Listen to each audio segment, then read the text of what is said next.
the wrestling podcast that sets all other podcasts apart.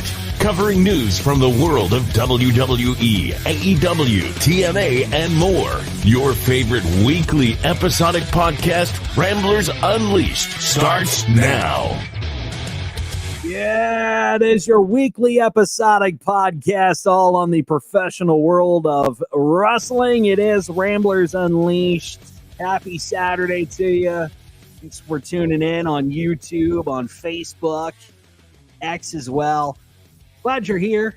My name is Dizzy, and I have, of course, the Ringside Ramblers, who I will introduce. Usually we say if somebody is missing on the show, they're on assignment, but Max couldn't be with us tonight or today because he had a family member who passed away, and we wish him and his family peace at this time. So we're thinking about you, Max. We love you, and do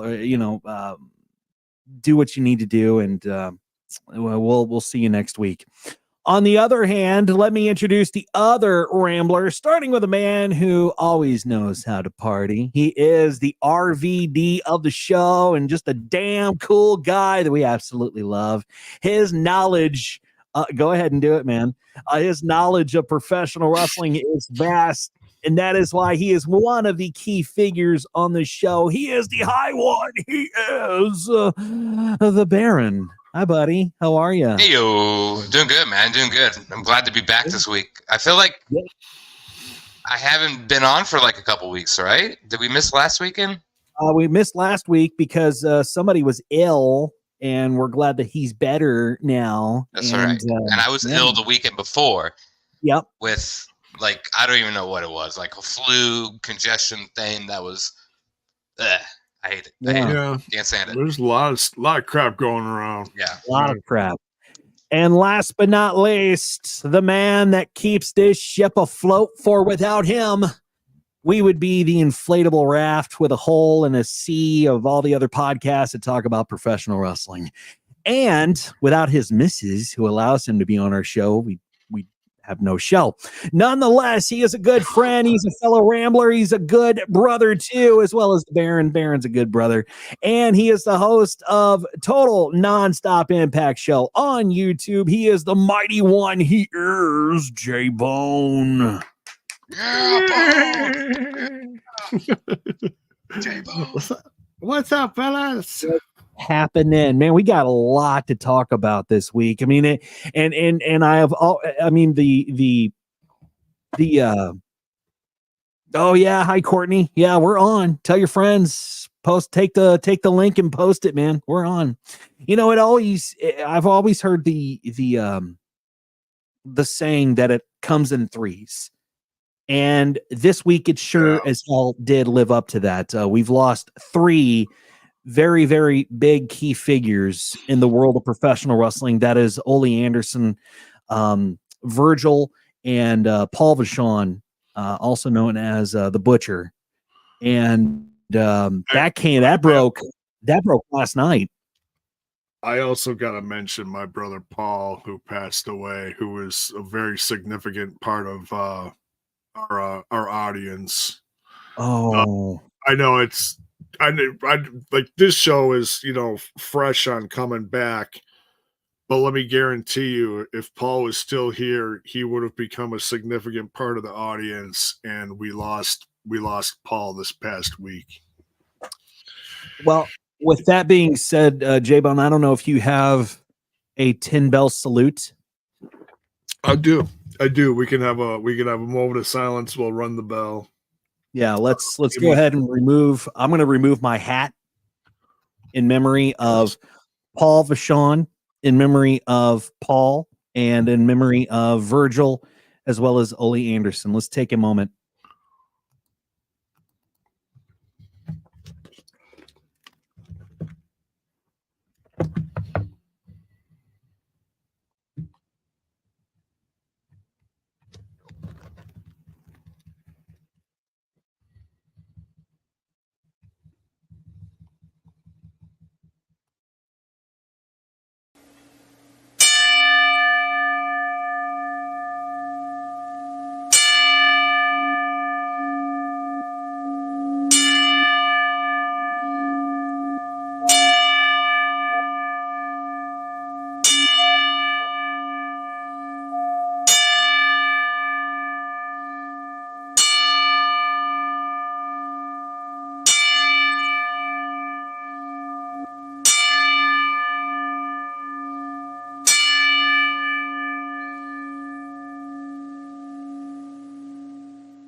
Rest in peace to Paul the Butcher Vachon, to Virgil, and to Paul, and to Ole Anderson as well, and key figures, man, in the world of professional wrestling. And you have to think that I was just thinking about this, growing up, the reason why we do this show is because growing up, we all watched professional wrestling, no matter what it was, no matter what promotion it was, whether it was WCW, whether it was Saturday Night at the Chase in St. Louis, whether it was WWF, now WWE. You had you as a kid, or as you grow up and you watch professional wrestling, you think that these superstars and these athletes are superheroes, and we're going to grow old, but they won't, and that's just not the case. And life hits very hard for some of these guys, and they don't have a lot of money, and some have put some back for savings and for their retirement, because let's face it, they don't have a retirement when they start wrestling. They have to put every penny back as they earn it. But you think about the fact that these guys are superheroes. Whether you loved the Butcher, whether you loved Virgil, whether it was Hulk Hogan, whether it was Macho Man Randy Savage, whether it was Chris Benoit, whether it was whoever, it doesn't really matter. I mean, we see these guys as superheroes, and we kind of forget about the fact that, these guys are human too, and they're just like us. So it was hard to see the news on not only Ole Anderson and not only Paul the Butcher Vachon, but also Virgil, because we knew that we were kind of following the story on Virgil. He had a very, very, very rough go as far as trying to get money to take care of his personal health and things of that nature. And it was a big blow to the world of professional wrestling. Guys, your thoughts?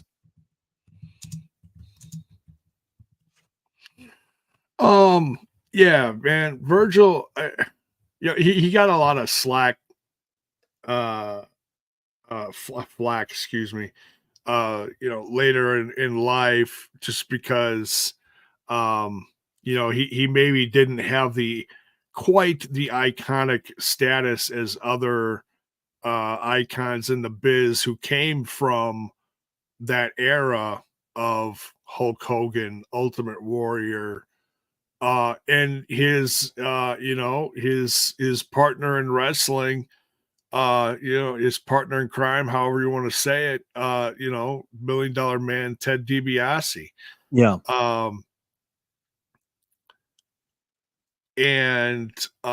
But he Virgil had a funny way of popping up in different circles here and there for different things, which kept him relevant.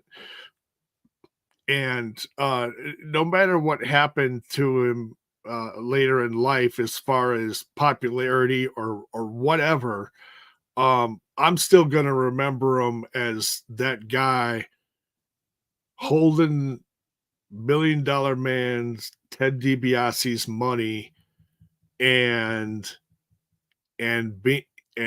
just being that dude with the smug look on his face, and making kids cry. Speaking of making kids cry, I don't know if you guys had seen the video that was circulating after he passed, and I totally forgot about this. It was a WWF show, and it was Virgil and Ted DiBiase, and they had a basketball, and they had a kid up on the stage with them, and they said, "Hey, if you bounce the basketball 15 times, I'll give you $500." So the kids started bouncing the ball, bounced it 14 times. Ted DiBiase kicked the basketball from the kid, and that sucks, man. You lose. And the look on the kid's face is just, Oh, he's just flabbergasted. He's what like, happened? I had number 15 coming up, and you kicked the ball, man. Baron, do you remember that video? I don't. I'm really? actually looking it up right now. I don't know what to type in though, because I'm not sure what video that is. But yeah, I mean, like Virgil, I'll always remember, just like J-Bone said, the moment, he defeated Ted DiBiase for that $1 million belt. Because that was a huge deal. I think it was the first person that's ever took that from him, if I'm not mistaken. I could be totally wrong on that. But then, of course, we all remember the NWO days as well. I think so. Yeah, yep, I'm pretty sure he did. It's been years since I've watched it, obviously. But I also remember him more so on social media years and years down the road. And he was always, writing messages about other wrestlers and stuff like that. And it was always cool to kind of keep up with him as well. And it's sad, man. It's just extremely sad when all these people you've watched throughout your childhood are, passing away. So. Yeah, and I think the trifecta, of all three passing away in a short time frame too. That's what's hard to grasp. Ole Anderson passed away at the age of 81, and Virgil was only 61 when he passed, and the Butcher Paul Vachon, he was 86 when he passed away. I think the hardest one to swallow, though, honestly, is Virgil because of his age. He wasn't that old. He looked like he was in decent shape. I don't know about his health status, but as far as getting around, he could still get around, He had colon cancer, if I'm not mistaken. I think, yeah. Okay. So we all fucking hate cancer. Fuck cancer. Absolutely. But I think one of the obviously Ole Anderson, one of the iconic founding members of the Four Horsemen, was also known for his independent circuits appearances around the world. He had numerous NWA championship wins throughout his career. He was also inducted into the WCW Hall of Fame in 1994. And everybody, including Ric Flair, reached out. Arn Anderson reached out and broke their silence on the passing of Ole Anderson. And the same thing with Virgil too. People are reaching out, and I was actually watching. I think Virgil passed on a Monday, and I was waiting to see on Monday Night Raw if they would mention Virgil at the beginning of the show, because they normally put up a graphic of the wrestlers who have passed away. But in the middle of the show, they announced that Virgil did indeed pass away, which was good. I'm glad they mentioned him. They did last night too. Yeah, they did last night, and I don't know if they mentioned Ole though. Did they mention Ole? I don't know. I don't know. Yeah, I don't think they did. I think there might have been like a Four Horsemen thing played at one point. I don't. I think they did. I think they put up a graphic. I don't know. Somebody can, if you've seen it in the comments, let us know if they paid tribute to Ole too. I don't think they haven't had time to talk about Paul the Butcher Vachon, but just yet anyway. But Virgil's legacy in WWE is deeply etched into the memories of every single fan who loves professional wrestling, particularly for his role as Ted DiBiase's loyal bodyguard. The storyline actually reached its pinnacle when Virgil famously defeated the $1 Million Man to claim the prestigious $1 Million championship. And in his honor of his contributions to the industry, WWE issued a heartfelt statement expressing their sadness on the news of Virgil, real name Michael Jones, and his passing. The organization extended its condolences to the Jones family and friends and legions of fans. And I'm glad that they did. Also, we did lose Paul the Butcher Vachon, as shared by, and I don't know if I'm going to pronounce his name right, Pat LaPrade. LaPrade on social media. Vachon passed away February 29th at 86. And LaPrade, who considered Vachon a friend, extended his sympathies to the family of Paul and to his wife. And it's sad, man. And like I said earlier, you know, these guys to us are superheroes. You know, some of Paul's accomplishments. He played an instrumental role in the establishment of Grand Prix wrestling in Quebec. Also, he briefly worked for the WWF, now WWE, and he had quite an impact on the wrestling industry, far beyond his in-ring performances too. I mean, this guy was a catalyst of you know, building each brand wherever he was up to superstar status. So, and I think a lot of these guys that are no longer in wrestling and they're still around, or even those who have passed on, consider every single one of these guys play a key role in professional wrestling, you know. So you know who I was so I was struggling with this whole Paul Vachon, the Butcher. What was confusing me is I knew the name Vachon, but it wasn't Paul Vachon. It was the Mad Dog Vachon. Yeah. Now that I don't know if that's a brother or a cousin, and then his daughter Luna Vachon. So I'm assuming they're all related. Yeah, I think they're all part of the Vaughn family. Yeah. So That's see. the only reason I kind of knew of him, because of his daughter, honestly. And I'm looking up early life. Let's see. I think they were all related, honestly. They're all related. Mad Dog Vaughn. Yeah.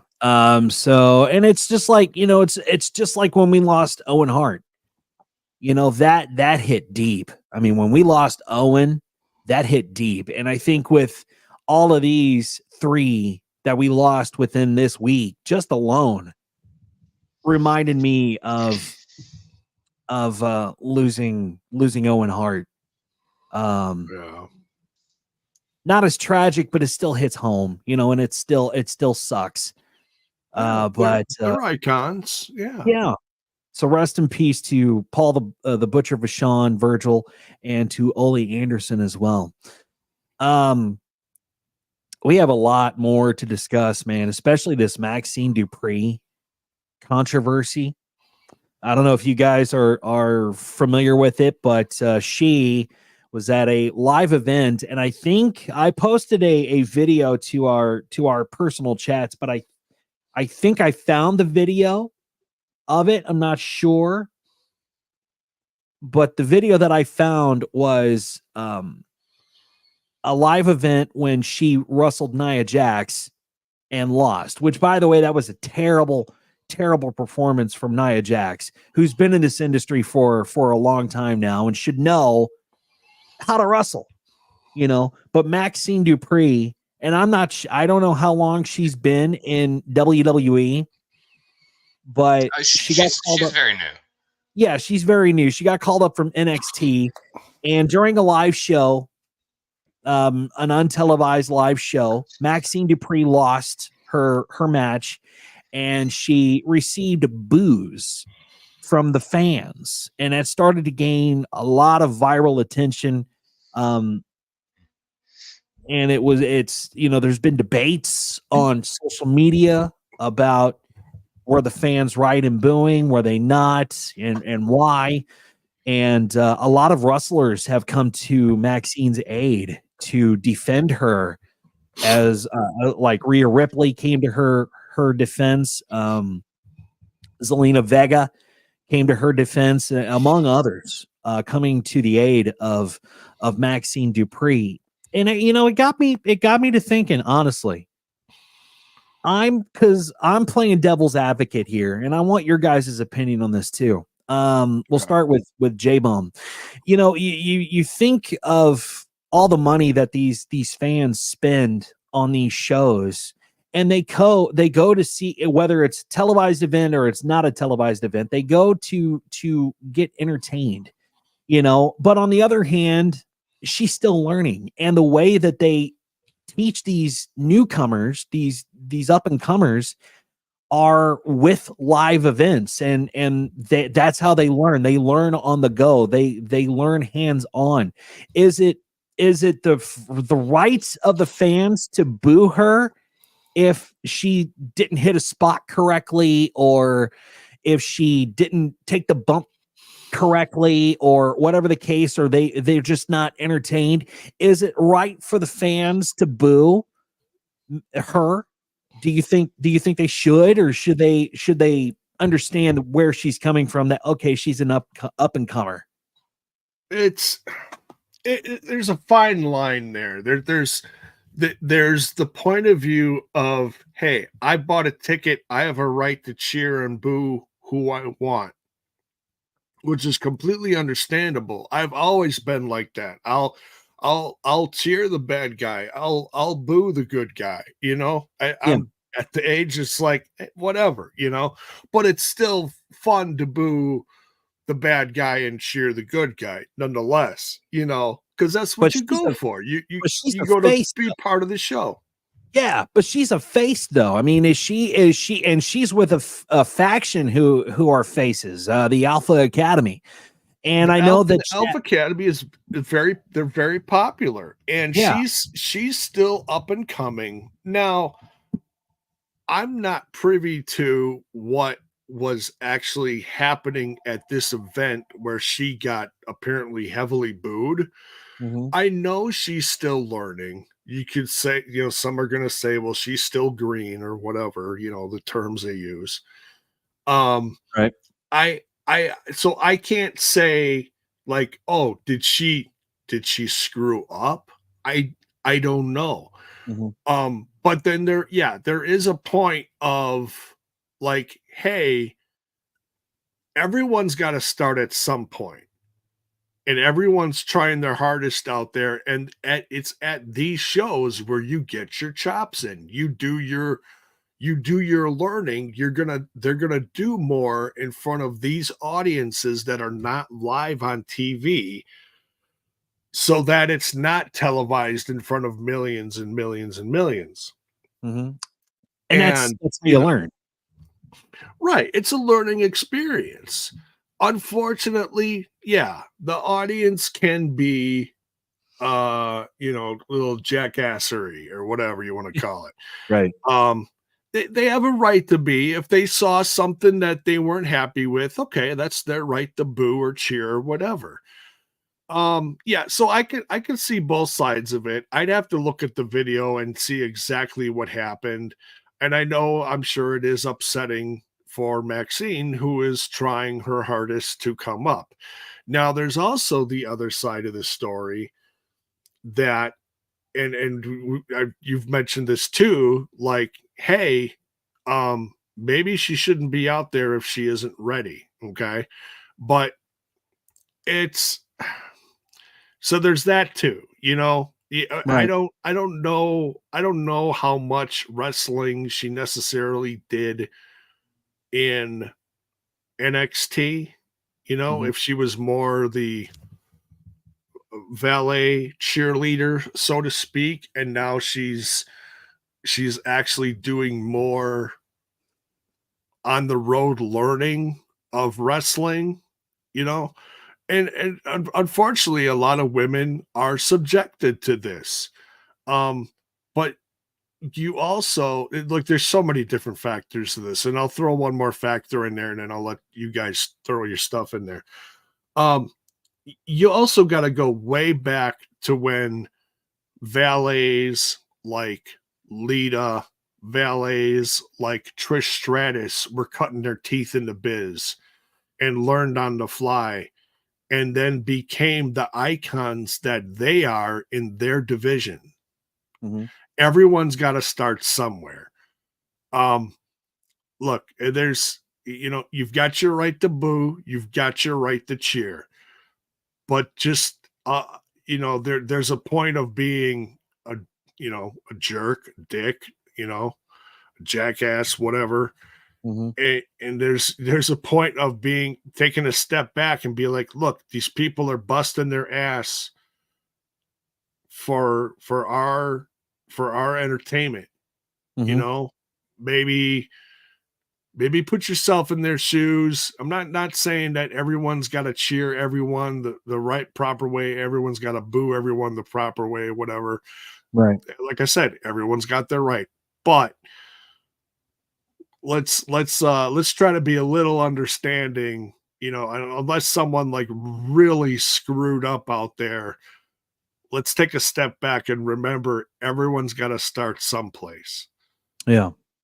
And she really is. I think she really is working hard. And Baron, I want you to chime in on this. Who do you blame? Do you blame Maxine Dupree for not learning quick enough? I mean, she's on a professional circuit now, and everybody. I mean, all eyes are on Maxine, watching her, and making sure that they know that she knows what she's doing. Or do you point the finger at WWE? Do you say, you know what, it's your fault that she's not ready and you need to send her back down to NXT so that she can focus on getting more experience in the ring, and maybe she won't get such heated boos at a live show or at a televised event or whatever the case may be? What are your thoughts on that, Baron? I mean, I agree with like J-Bone as well, though. I mean, like, you look at it both perspectives, honestly, the good, the bad. But you got to remember, like, this is wrestling. We came from the ages of die, Rocky, die. We came, and it wasn't because of it's just, like a terrible wrestler, or it was because he was a terrible wrestler. His gimmick was awful. His in-ring ability was just, and they didn't like that they were pushing him down this throat. Mm-hmm. And what did he do? Well, we know where The Rock's at now. So, like, maybe take this as a learning experience, maybe brush up at the Performance Center along those lines. Because, like, at the end of the day, like,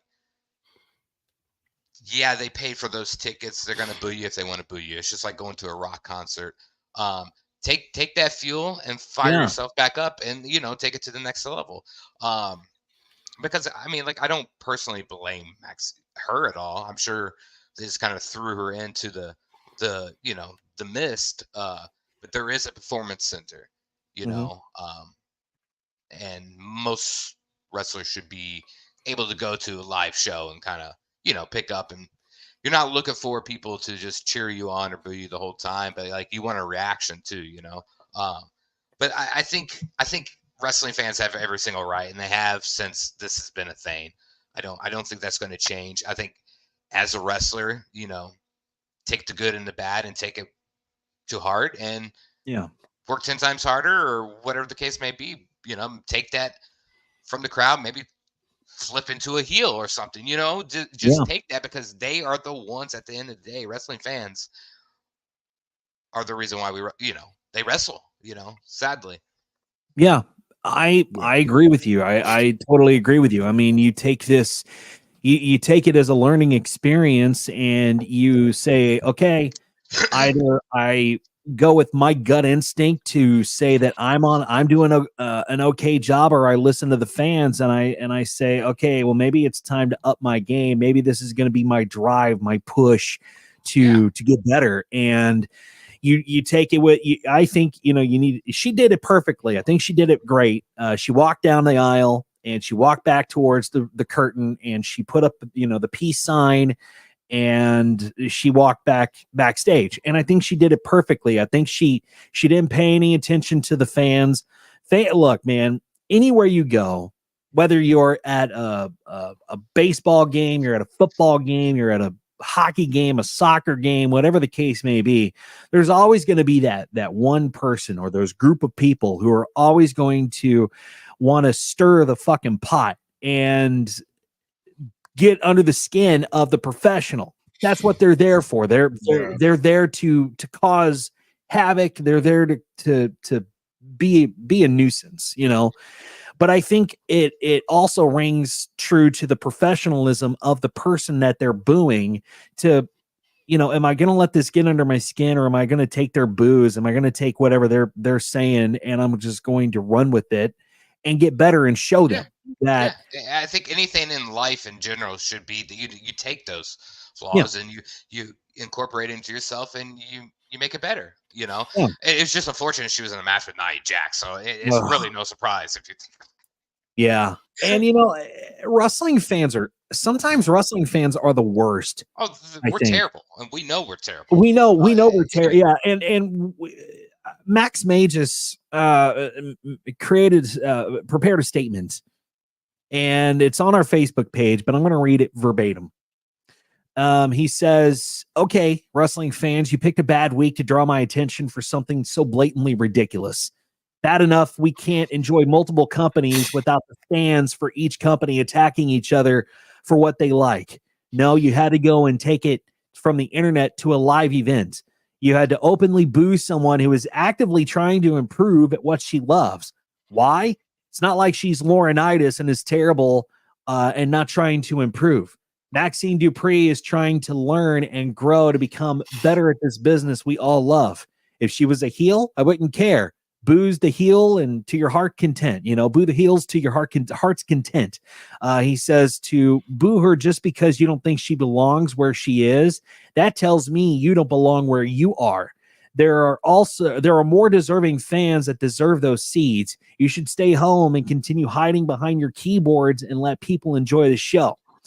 And Max has a really, really good point of view in this because he was in the business. He knows that there are asshole fans that will come to the show and try to stir up whatever they can, whatever they want. Oh yeah.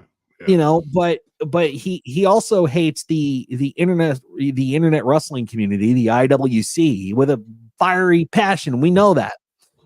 And he also understands that wrestlers are in this business to learn, and even the professionals, even the people who have been doing this for years and years and years, learn something new every single day. You can't tell me that John Cena knows every fucking thing there is about professional wrestling. You can't tell me that The Rock or Stone Cold Steve Austin or even Mankind knows every single thing about this industry. You can't tell me. You can't tell me that, well, they've done it for so long. I don't care. I don't care how long they've done it. I've done my job for years and years and years, and I don't know everything there is to know. You guys have jobs that you don't know everything there is, but you're there to learn. You're there to get better. Yeah, the WWE is paying her a hefty salary, but guess what? I would love to get paid that hefty salary and still want to learn, because they have a love, they have a passion for wrestling, and we all do. We all do. What my point is, and I agree with Max on this. If you want to boo the heels, boo the heel. That's what they're there for. They're there to be booed. But if you're booing somebody who is not only a face, but is also new to the company, newly called up person, and you're there to boo that person for trying to get better, you are a dick, and you deserve a big ass slap in the face, because I want you. If you're watching this and you're the person that booed, or you're the people that boo wrestlers, you get in the fucking ring with them. You get in the ring and you take those bumps. You take every single piece of punishment that they're putting their bodies through for your entertainment. Remember, they're entertaining you, okay? They go in, day out, week in, week out, and they put their bodies on the line for us, for guys like us to talk about them on this show. So you get in the ring and you put your body through what they're doing to theirs for our entertainment, and maybe we'll boo you. If you suck, we'll boo you. How would that feel? It wouldn't feel if the shoe was on the other fucking foot. It wouldn't feel good. But that's me. That's me, and that's how I feel about it. And I've gone through many different emotions because I understand that people pay their hard-earned money to go see these shows, but they're seeing a show with wrestlers who are being called up from NXT. Remember, NXT is a developmental promotion. It's much like Ohio Valley Wrestling. It's much like that. And any other promotion that's indie. You know, they are a developmental. And that's how I look at it. I look at, promotions like NXT, Ohio Valley Wrestling, even TNA. There are companies out there who get these new hires or get this new blood from a different promotion, and they say, you know what? We have faith in you. We know that you will do what needs to be done. We're going to take you under our wing and teach you every single thing that we know. Memphis Wrestling too, absolutely. We're going to teach you every single thing that we know, and we're going to pass it along to you, and we're not going to let you sink. We're going to be your life jacket, but you have to listen to us. Right. It's a learning opportunity no matter where you are. Yeah. Yeah. And I'm so happy that other wrestlers and other fans are coming to the aid of Maxine Dupree. So Maxine, if you're watching this, man, we love you. I may not love your character. I may not love what stable you're with right now, especially the goofball that you have on the other. I can't. What is his name?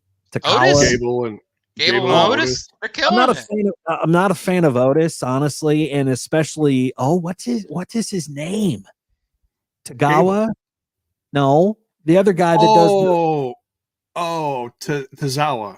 Tozawa. Thank you. Yeah. I'm not. I totally forgot. Yeah. Okay. I'm not a fan of Tozawa. Yeah, exactly. Yeah, I'm not a fan of that. Yeah. I think the stable is too. But we love you all. Okay. Yeah, we love you all. Even if I'm criticizing your stable, we love you all because you're professional wrestlers and you do what you have to do to entertain us, and for the passion of this business. Right. Akira Tozawa. Thank you, Courtney. Yeah. So with that being said, go ahead, Jim. I was just gonna say I'm throwing my 2 cents in on Otis. I love Otis because he's from Wisconsin. So let's oh yeah. Is that what he says? Or something like that. Yeah.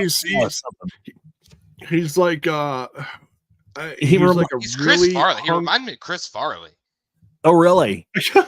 like with his mannerisms and kind of like just how goofy. Yeah, it's goofy. Yeah, it's like a really comedic version of like if Randy Savage gained about 200 pounds exactly. And got really goofy. Yeah. Yeah. Every time I see Otis, I immediately think of Randy Savage. Ooh, yeah. Only it's different. Right. So let's move on. Because we've also got to run down the card for AEW Revolution, which is tomorrow night. It's Sting, and I want to talk about Sting a little bit too, man. He really deserves it. Yeah, absolutely. So let's move on, and I'm glad you brought up AEW. I'm glad AEW was brought up because there has been a lot of news in the past that say that AEW is not a very good company to work for. They say that Tony Khan is. Oh, by the way, Tony Khan's still high on coke. Film at 11.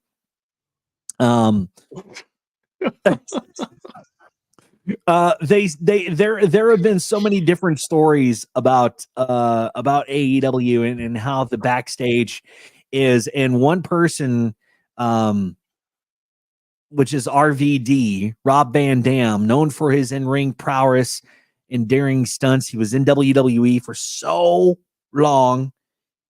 He is now in AEW on AEW TV, and he's revealed his feeling being more valued in AEW compared to WWE, where he felt expendable. He said, quote, while he was on his podcast, One of a Kind with RVD, He talked about his experience working in AEW and WWE and revealed how different they felt to him discussing his recent Dynamite match. He said, quote, "It was good. All those guys are good. It was a little bit chaotic. Yeah, I was in the ring with Joe, but it might have been a couple moves here and there where it could have been a save or whatever. There was just so much going on. It's not the same as being actually being in there and wrestling around with somebody in the ring a little bit, although it does happen and it's part of the match. People pair off and do that stuff. I don't know. I guess I feel like I was in there for a long time actually in that match, and I was there. I was in there and people were taking turns whipping on me and stuff for a while. I know that, but it was cool. Everyone's good." And that, he said a lot of the guys were really went out of their way to make him feel appreciated and welcomed. Unlike WWE, where he felt he was replaceable and expendable. And those are his words. And I feel like there's just so much talent that comes through the door at WWE. A lot of people return.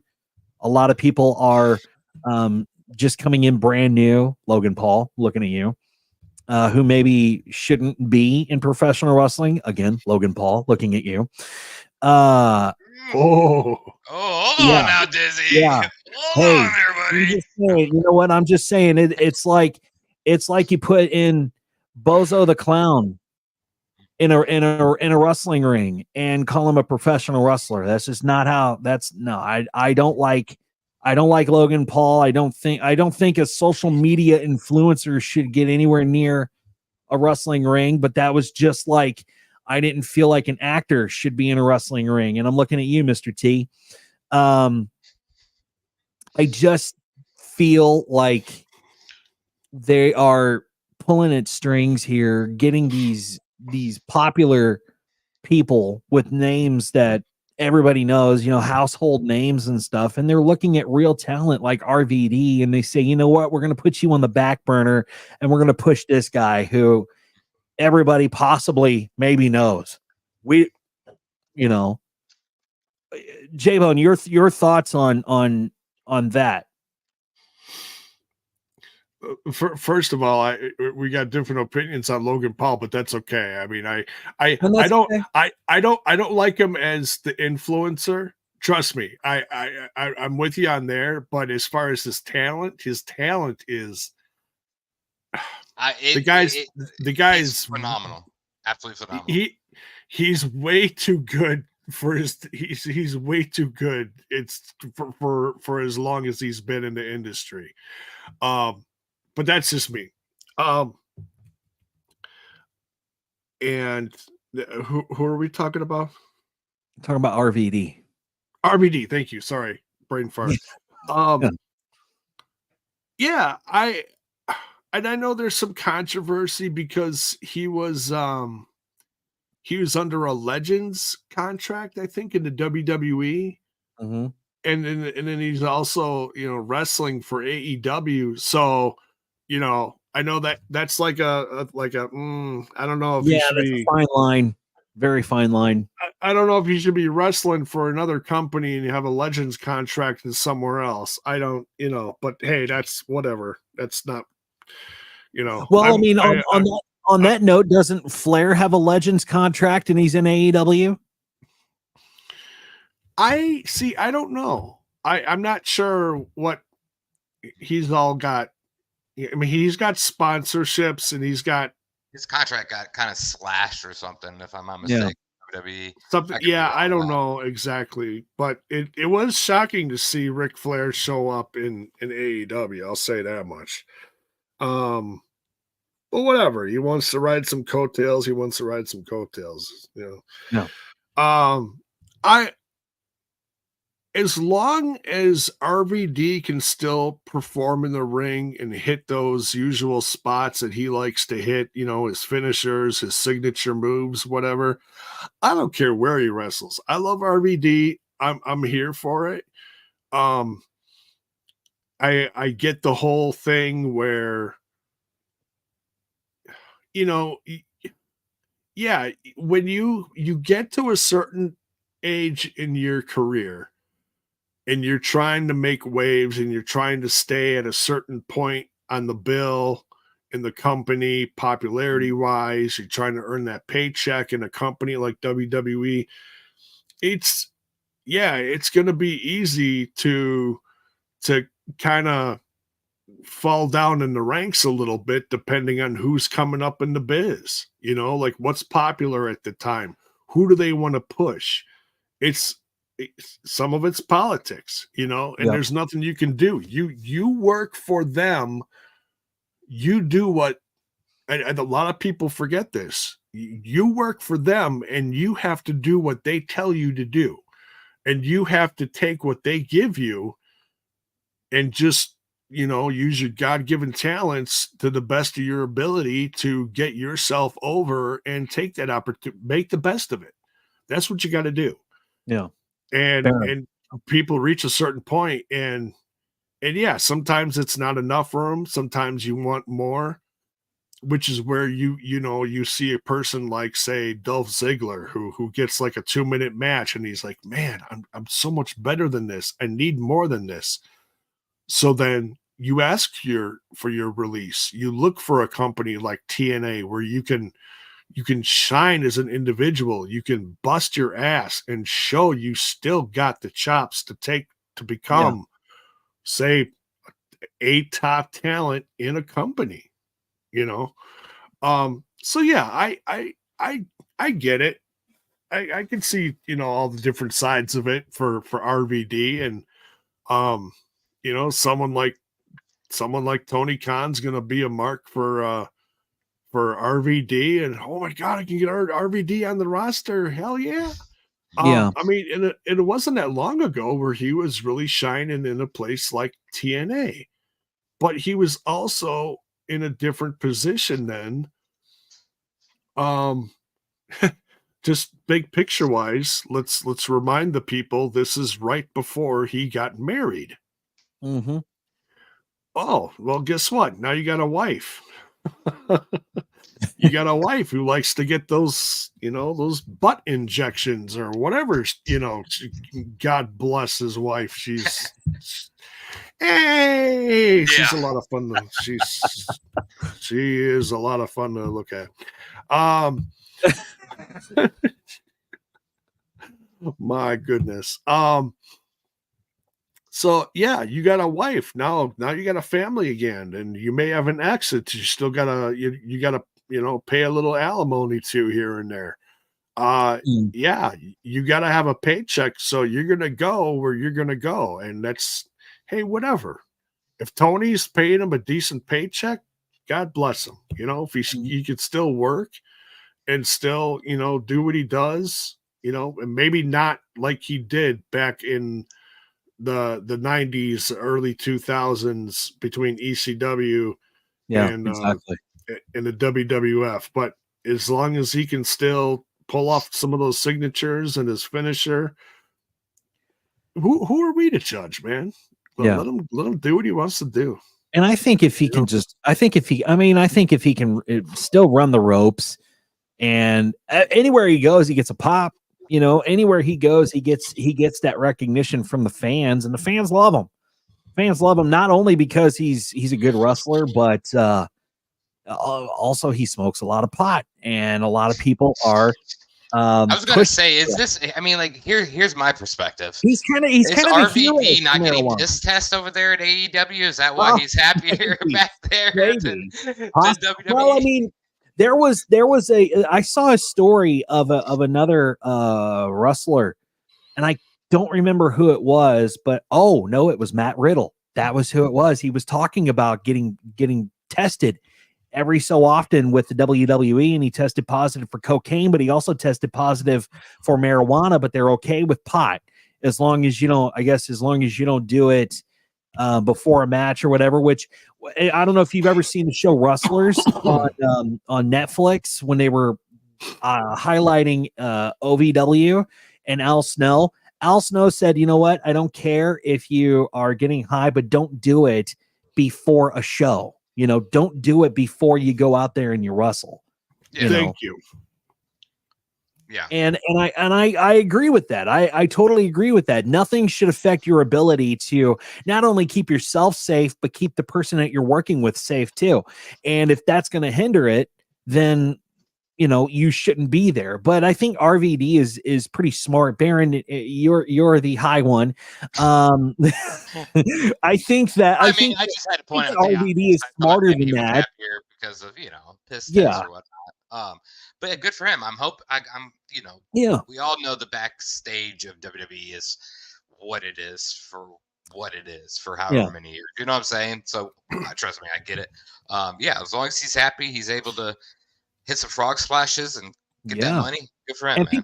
People still love and people still love to see him. They still love him to death, and he is an icon. He will always be considered an icon, and we love you, RVD, and we're happy that you're happy. That's all that matters. We just want you to be happy, because a lot of people, I think, in WWE felt a big black cloud, and we're kind of blacked out when other more famous people came into the stage or to whatever, or through the door, and Vince said, "Oh, I like that guy. Let's get him in the fucking ring." Blah blah blah blah blah.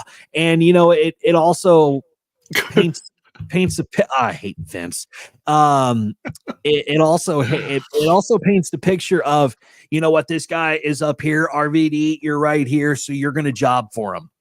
It's like, why is that even fair? I mean, yeah, I know you're collecting a paycheck and all that, but that's not even fair to building. We just talked about building your brand and building your status up, and being a prominent face or heel or whatever you're trying to be in the business. And for you to be overshadowed by some other figure is bullshit. But it happens. That's the business that we love so much. Like I said on an earlier show, this is our Disney. This is our Disney. This is what we love. This is our cartoons, So as long as RVD is happy, I don't really see the gripe about,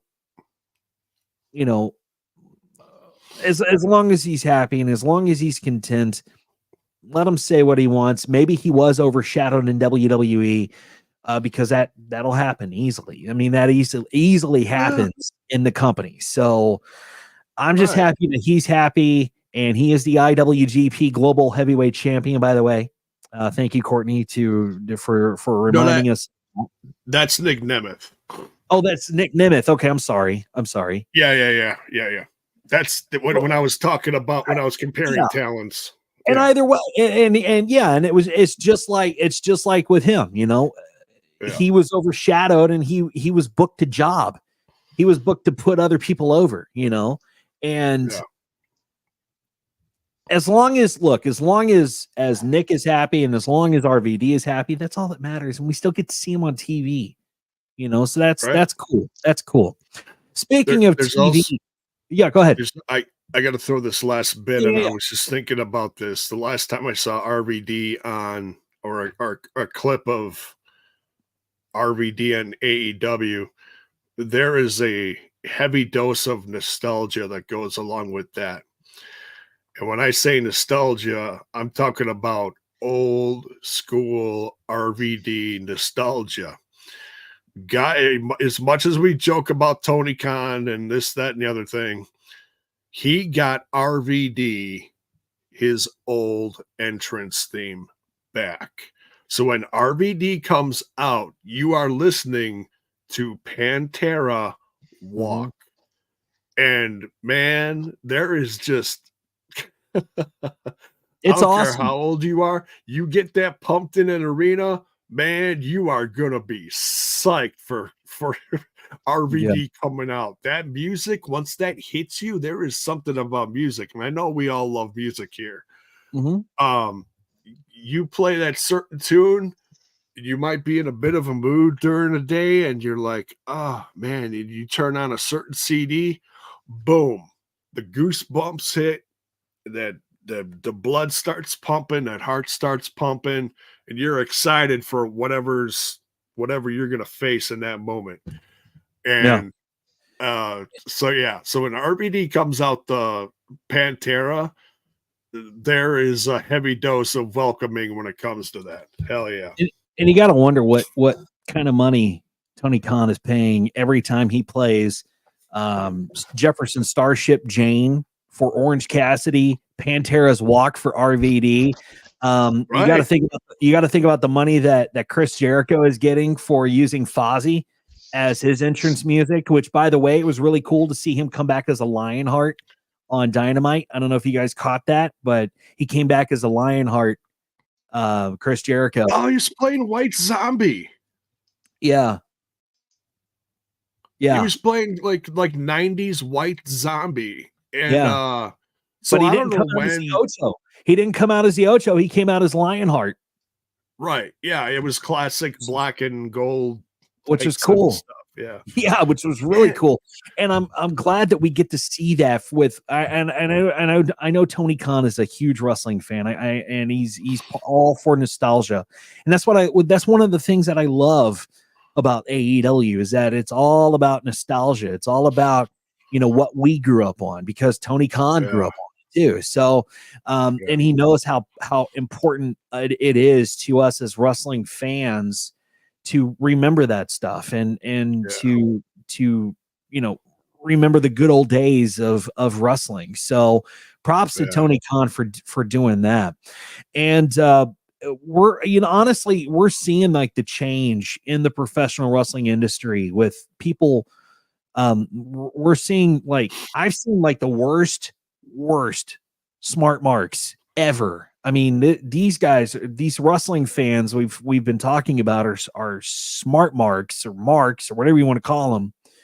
And we saw that on Friday night's SmackDown with the 45-minute thing between the Bloodline, The Rock, Roman Reigns, and The Rock calling out Cody Rhodes and all that to I think face he and Roman Reigns in a tag match against Seth Rollins on night 1 of WrestleMania. And now, is that official? No, it's not official because Seth hasn't agreed. Seth and Cody got to give a rebuttal. Seth and Cody have to give a remark, but I think we're going to see it. But during that whole segment, I don't know if you guys caught this, when Rock was on the mic, there were several instances where the screen went black for several seconds. And it was on Fox. It was live. And here's what happened. If you, the audience, if you were watching that and were wondering what the hell was going on, because I was trying to figure out what the hell was going on. Mike Johnson of PW Insider shed some light on the matter, explaining that these blackouts occurred due to the presence of a fan holding a Die Rocky Die sign, which the network deemed necessary to censor. And it kept blacking out. And every time they panned over to this sign, or whenever Rock was in the view of this sign or whatever, they blacked out the screen and the audio went out. And it was during a promo that Rock was cutting. And I'm just thinking, I'm sitting here after I found that out, and I posted that on our Facebook page, by the way, Ramblers Unleashed. Go like us and follow us and share it with your friends. I was thinking about all the other signs that we've known that the WWE takes away from fans when they come into the arena. They kind of like scan the signs that come into the arena. How the fuck did they miss Die Rocky Die? How did they miss that? It had to be a guy that brought a sign with nothing on it and wrote it. Yeah, I would assume in the bathroom. Yeah, sure. Why so not? We can bring Somewhere. Sharpies to the arena and blank signs. Yeah. Isn't that a big red flag if somebody has a blank sign? Oh, the things that I brought into a wrestling event. And also what year is this? Is this 1997? Yeah, exactly. Yeah. Are we really trying to tap back into the Attitude Era and go back to 97 when they didn't black out Die Rocky Die? Where did that come from anyway? Why did the fans start making signs for Die Rocky Die? I don't remember. Because they wanted him to die. That's how he was pushed. They did. So this is something I was watching yesterday. There's the AEW series called Rivals. Yeah. It's on Sunday nights on A&E. The last A&E, yeah. The last episode is The Rock versus Triple H. Oh God! And it's a great special, and it shows.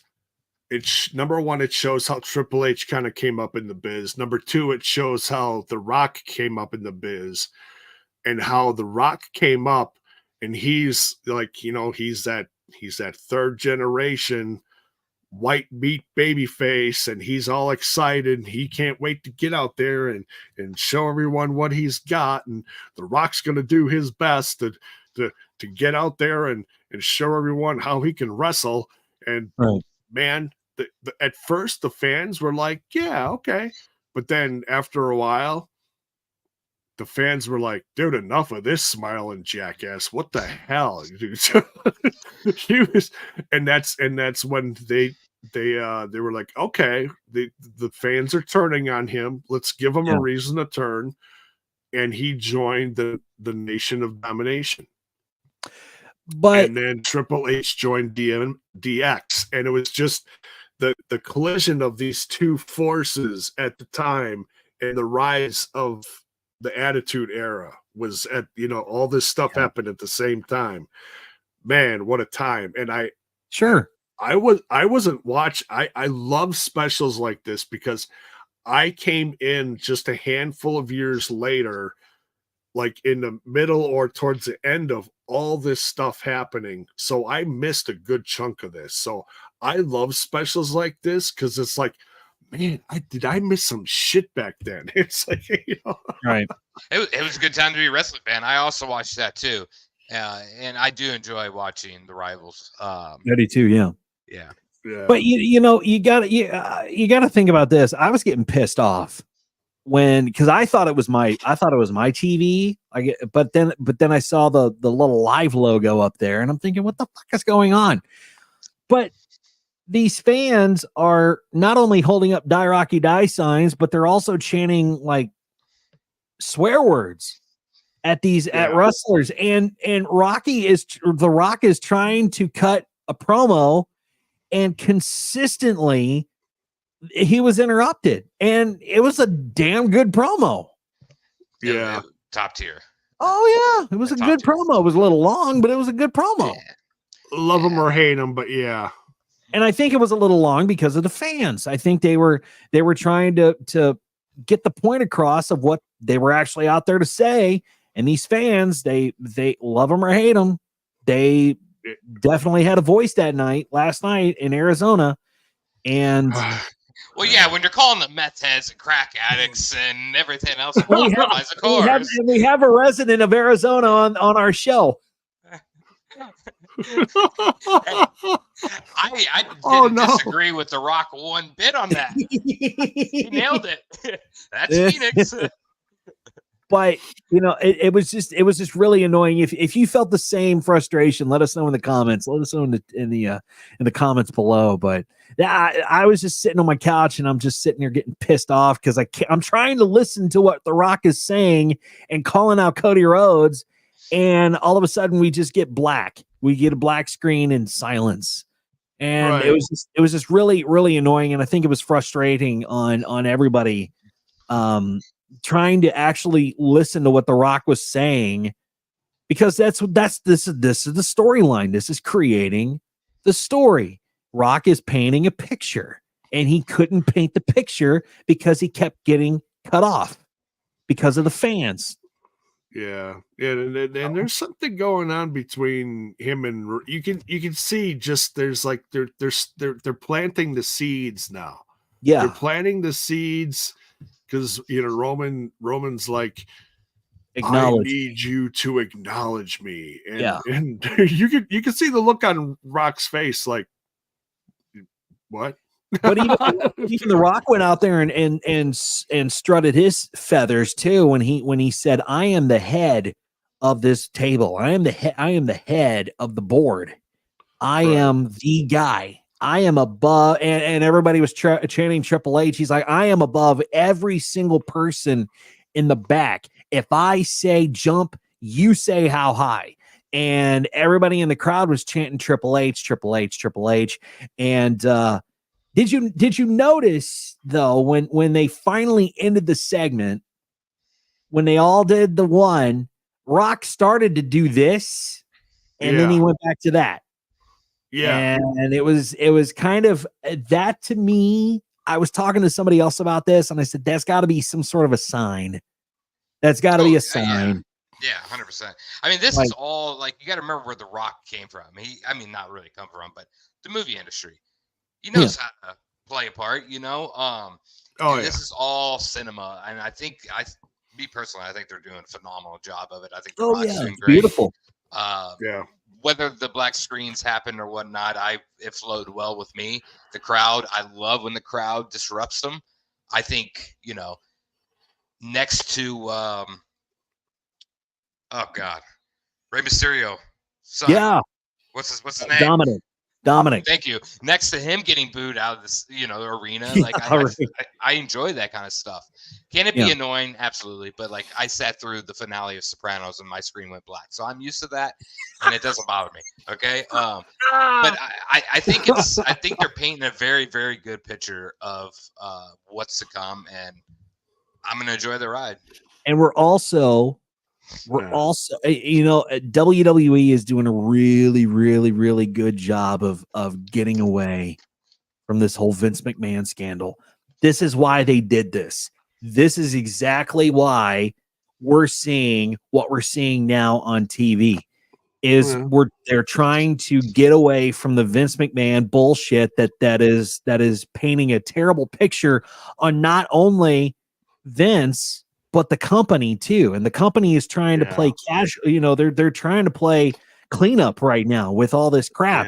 And TKO president Mark Shapiro addressed the Vince McMahon status and also the stock holdings during recent TKO financials calls.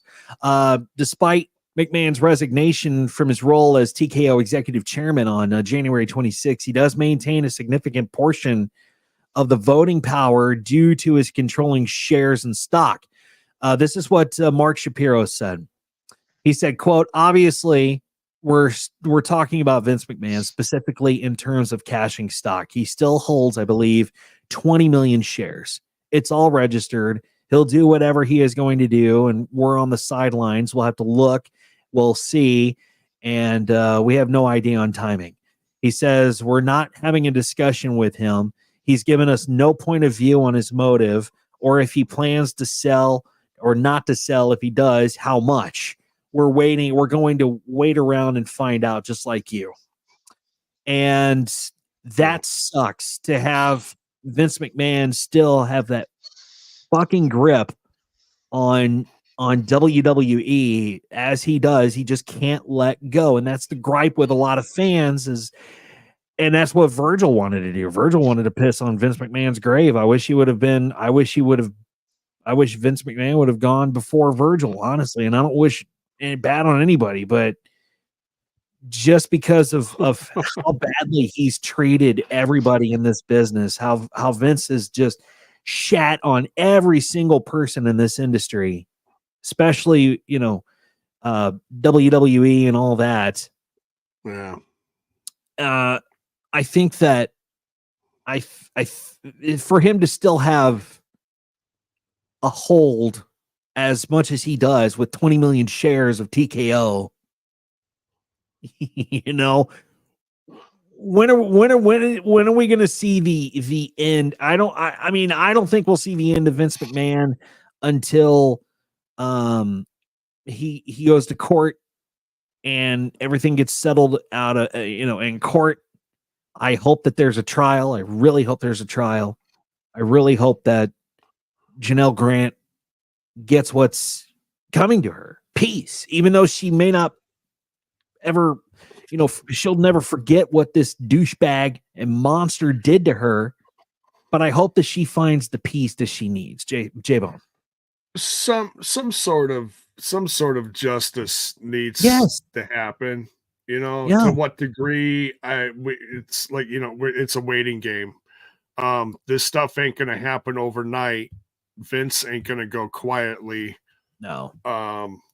We all just have to sit by as fans and see what it's. It's not up to us. I mean, we can only do so much as fans as far as what time we spend watching what we're going to watch. That's about all we can do, Right. Beyond that, it's up to the feds now, and what's going to happen behind the scenes is going to happen behind the scenes. So, and it's really just sad when you think about it, when you read everything that we've been talking about, on this show, as far as Vince McMahon goes and the scandal, and just how bad of a person this dude really is. I mean, he is not a good guy. And does it hinder your love of professional wrestling? Because he is the Walt Disney of professional wrestling. When the Monday Night Wars were just getting started, billionaire Ted Turner and Vince McMahon throwing blows, going head to head against each other for ratings, that was the pinnacle time of being a wrestling fan, because you were flipping back and forth. I was always flipping back and forth between, who's going to talk shit on WCW or who's going to talk shit on WWF. But Baron, do you think it causes, even now, are we starting to forget the whole Vince McMahon thing with The Rock doing what he needed to do to save this company? Do you think we're slowly phasing out Vince McMahon and all of his accomplishments? Are we phasing out that name? What's your takeaway on that, man? I mean, honestly, I don't think you're ever gonna really escape Vince McMahon's name from WWE. I mean, like, it's as bad as what's going on, it's just gonna be nearly impossible, But I think what The Rock is doing, and I don't think it's truly intentional. I just think this is something that was brewing whether Vince was there or not. I think is definitely a great distraction of what's going on in the back, with Vince. And I just think wrestling overall is better. And I think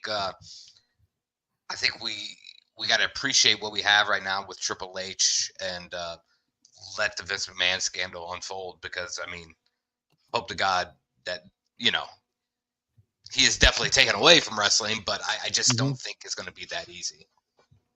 Especially with what you say, 20 million. 20 million shares in TKO. Yep. Yeah. I imagine they're probably going to buy that portion out.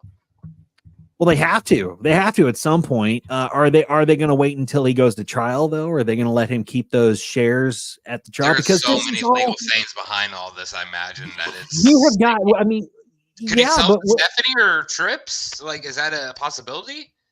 Can he what?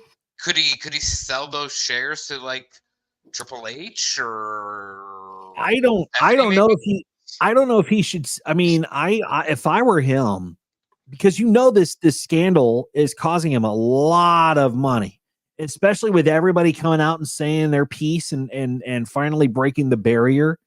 This is going to cost him a lot of legal fees. It's going to cost him a lot of court fees. It's going to cost him a bunch of money, especially if he has to pay out settlements. So when is he gonna? It's going to cost that whole family. Yeah. Oh, it's going to cost dearly. And it's not only going to cost him money, but it's going to cost the reputation of Stephanie. It's going to cost the reputation of Shane McMahon.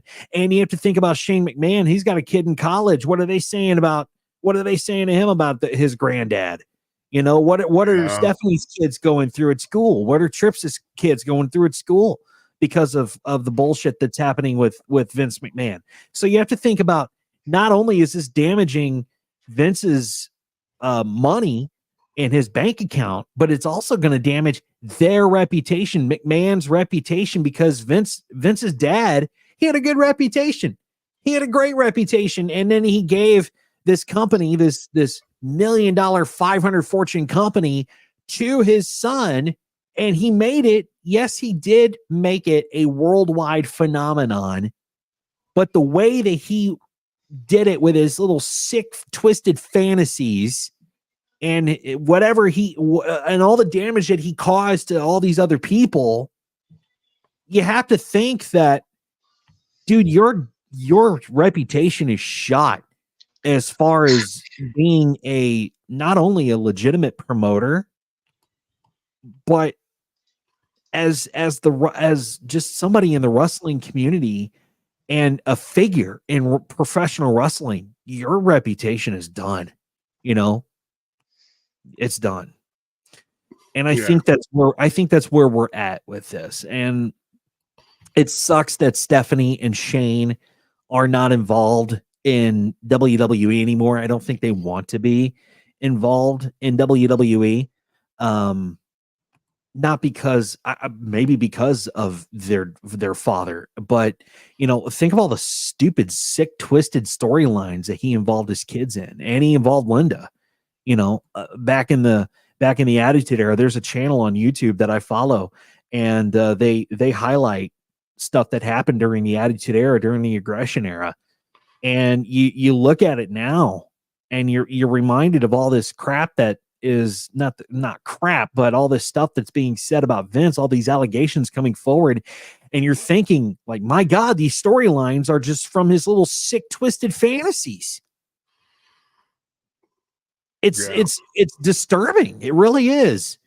So he's got there's a big black cloud over professional wrestling, and I think the WWE is getting out from underneath that, especially with the turnaround that they've had with the Royal Rumble, the Elimination Chamber in Perth, now with the build up to WrestleMania. The Rock is definitely helping this company save face, because that's what they're doing right now. They're trying to save face from this monster that is all over the media.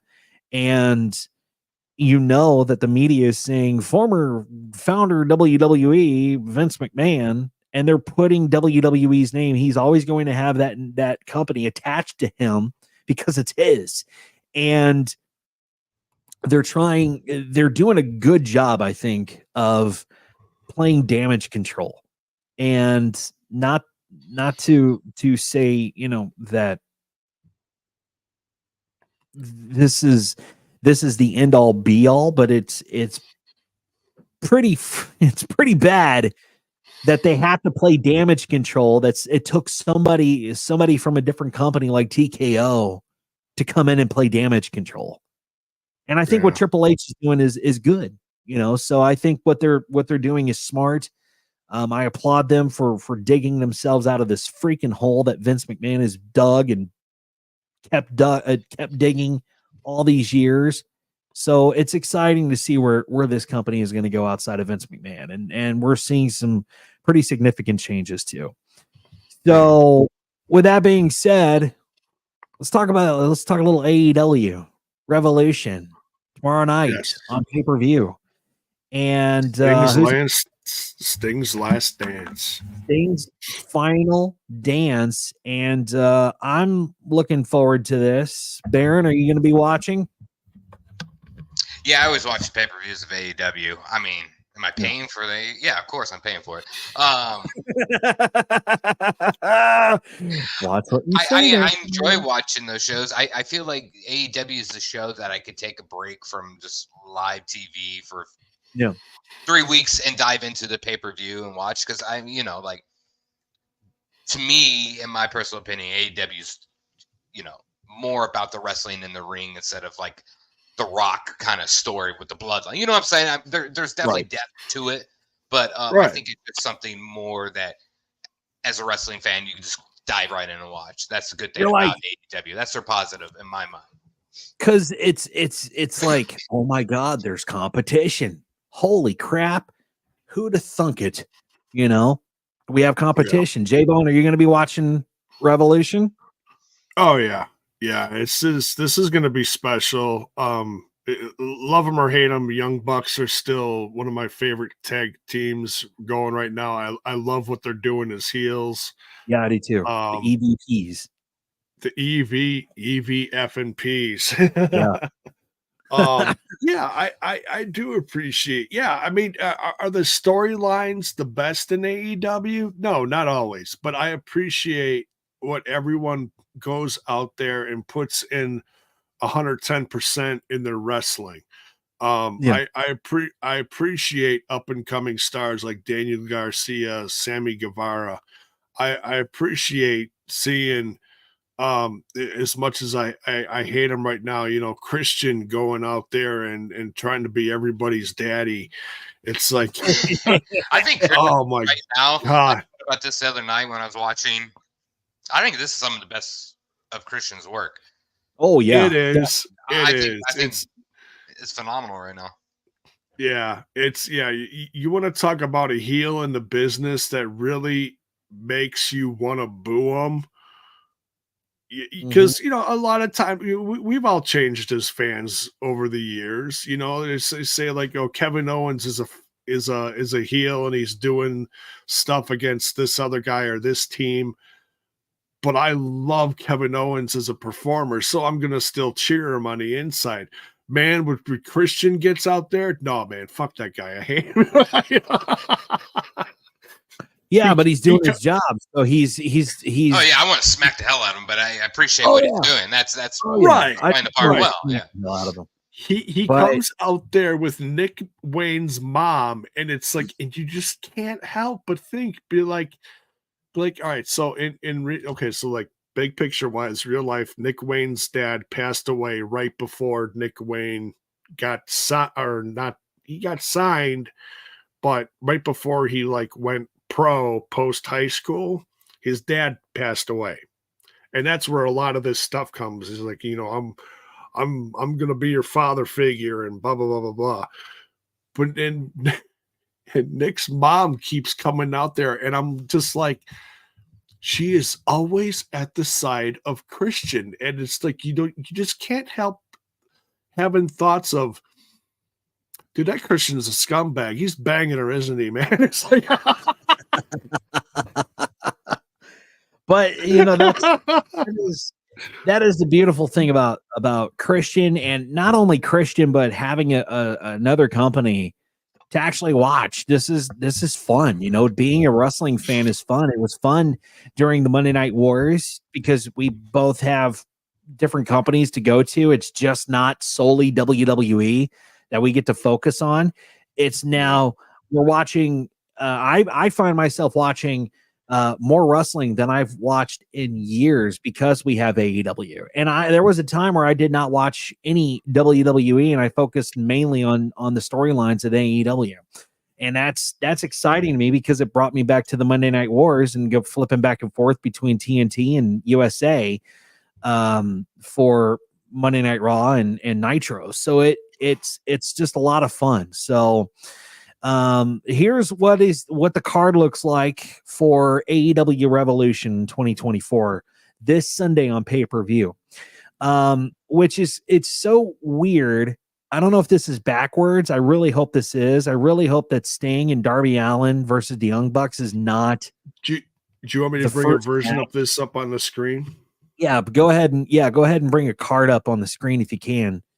All right, give me a second here.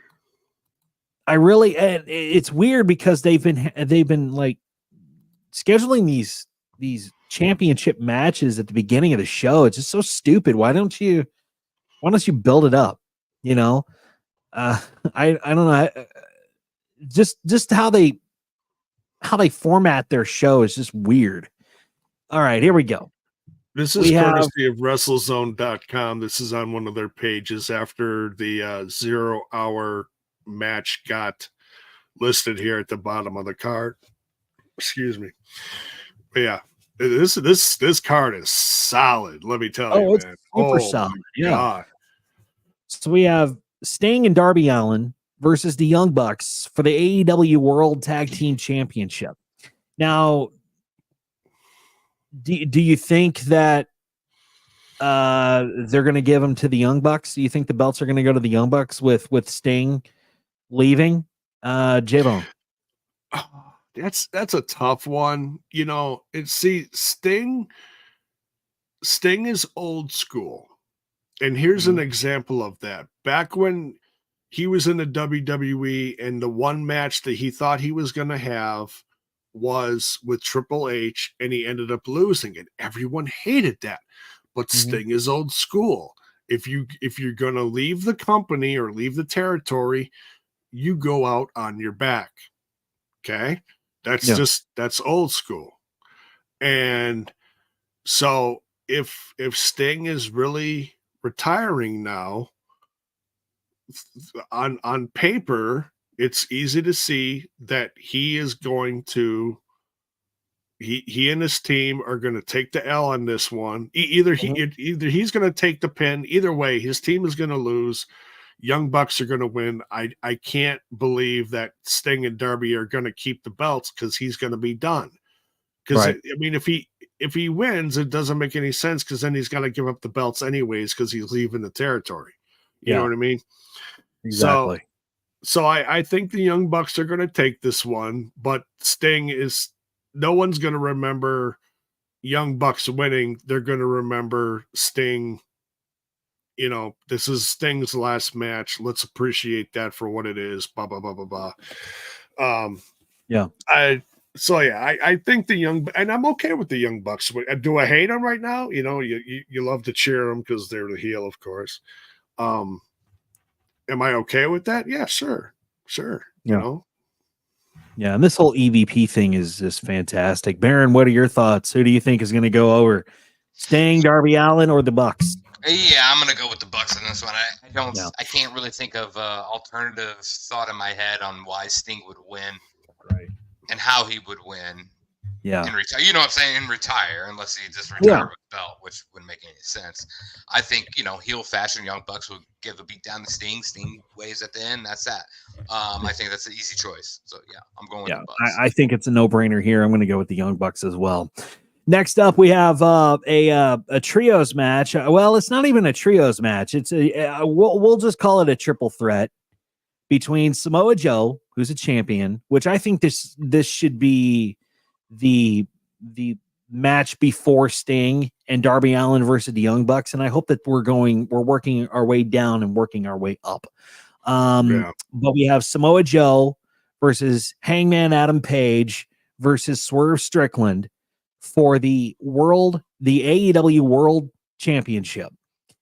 Now, they've been really pushing this storyline between Hangman Adam Page and Swerve Strickland, and we really haven't seen Samoa Joe on TV much. And I think it's smart because, we're going to let these two doofuses beat it out of each other, and Samoa Joe's just going to waltz in and just absolutely pummel everybody. So I'm thinking Samoa Joe is going to remain the champion, and there's that. J-Bone, what do you think, man? What are your thoughts? As much as I love Samoa Joe as champ right now, and I'm so glad that, like I said, we all got our opinions on Tony Khan, but man, God bless him for making Samoa Joe a heavyweight championship or champion of the company. Man, he's still got it. He can still go out there and do everything he used to do. Maybe a hair slower, but he's still got it. And it made me excited when, MJF is still one of my favorites. Yeah. But, he's going away for an indefinite amount of time. And of course, Samoa Joe became champ. But now seeing this feud, which has become one of the biggest feuds in the company between Hangman Adam Page and Swerve, and watching Swerve Strickland come up in the company the way he has, man, if Samoa wins, it's fine, but I'm honestly, I'm hoping for Swerve Strickland to win. I think it's his time. I've seen him as a champion in other companies. I've seen what he used to do in Lucha Underground 10 years ago, God, I and forgot. that's where I really became a fan of his. Yeah, dude, you remember the match he had with AR Fox that literally tore the building down practically? Mm-hmm. I remember that. That was a blood fest. Oh my Yeah. god. It's stuff like that that made me a fan of Strickland. So I think it's Swerve's time. And if you listen to the crowd, man, the crowd is behind him. He is so over. He is, and he's that's one of the most over acts. Yeah, and especially as a heel, he is over. It's been impressive to watch Swerve and how he's worked the mic and how he works the audience and how over this guy is whenever his intro music drops. Baron, who do you think's going to take home the belt? Do you think Samoa Joe's going to stay the champion? Do you think Hangman Adam Page has a shot, or do you think it's going to be Swerve's time? Well, I thought I was going to be the odd one out here to say Swerve because I do believe it's his time. I think out of the three guys in this match, he's got the biggest reaction, for the crowd, and that usually determines how things are going to happen. But the one thing I want to say is this how the layout of the card is going to be? You mean going from is it like the main event going to be Sting? Yeah. I really hope it does, and I mentioned that I really hope that we're working from bottom to top here because we still have, we have some really good matches here for this card. It's just all jumbled, and it's definitely not how you and I and J-Bone would format this. No, but I do believe this is the format. I think when I seen I think it is too. I really hope it's not. I really hope it's not unless Sting says, "Hey, I want to go on first, and I really just want to be done." Yeah, no, I think Sting is definitely main eventing. From what I read. I just had to point this out because I was just like, odd to me to see a world championship. But I'm looking, but we're also looking at this from Russell Zone, but I'm looking at this from SportsIllustrated.com, and this is the same. They're the same. They're the same format. They're the same. Yeah, we're going that's what I'm thinking. That's how it's going to be, and it's very off-putting for me for a world championship match to be like that. In that match, and they're not putting enough stock in these three guys. But hey, you do you, boo boo. But I do believe Strickland's going to win. I do believe he's over big time. Okay. Well, the next match we'll talk about is Orange Cassidy and Roderick Strong for the AEW Intercontinental Championship. With the push that Roderick Strong is getting, especially being in the faction that he's with, and I can't. What's the faction name? Adam Cole. I'm blanking here. Somebody save me. It's Undisputed Kingdom. Thank you. So it's the Undisputed Kingdom, yeah. Yeah, so Undisputed is getting a pretty decent push with Adam Cole and Wardlow and everybody there. I don't know, Baron. Who do you think? I'm least interested in. I'm not a I do not get into Orange Cassidy. I never have since day one, and I won't. It just does not excite me. It's just not anything for me. And I don't think anything the Undisputed Kingdom, it's like, it's just kind of falling flat for me. I've seen this already in NXT and WWE, and just like it's not my cup of tea, I guess. So I'm gonna probably just stick it with Orange Cassidy. I don't think this is definitely a smoke break match for me, unfortunately. But every time Orange Cassidy comes out, he gets a pop. Yeah, and I see it. I get it. It's just I don't know. It's just not one of the things I enjoy. I guess seeing him. That's all right. I look at him as Orange too. I look at him as he's honestly, in my opinion, he's become one of the workhorses of this brand. And it started out as he was, it's the gimmick. It's the, you can start out with the little kicks, the little slaps, the little, the lazy this, the lazy that. But man, when he turns it on, oh my God, look out. That's what the fans want to see, is when he turns it on and he's going 100 miles an hour. You better look out. So, J-Bone, it's safe to say that you think Orange Cassidy will go over in this match, right? He's had this title for a long time. And he's had some really, really good opponents. And it's become the point of like, man, is anybody going to take this title off of him? It's got to happen at some point. So is Roderick Strong going to be the guy to do it? Yeah. I think there's a good chance of it, because right now Adam Cole's just, he's like the leader of the group, but he's, stuck in a wheelchair. He really can't do nothing. He's the man. He's supposed to be the leader. He probably in an alternative universe, Adam Cole should be like a world champion. Yes. But he's a sitting duck. So if you want to give some gold to this, this faction, and make him a little more real, make them stand out. Yeah. Give some like proof or truth to their name or something like that. Like, let them show relevance. That's the name I was looking for. Relevance. Yeah, exactly. Yeah, there you go. Good word. Give it to Roderick Strong. The guy's a veteran in the business. He goes back as long as guys like AJ Styles. Yeah.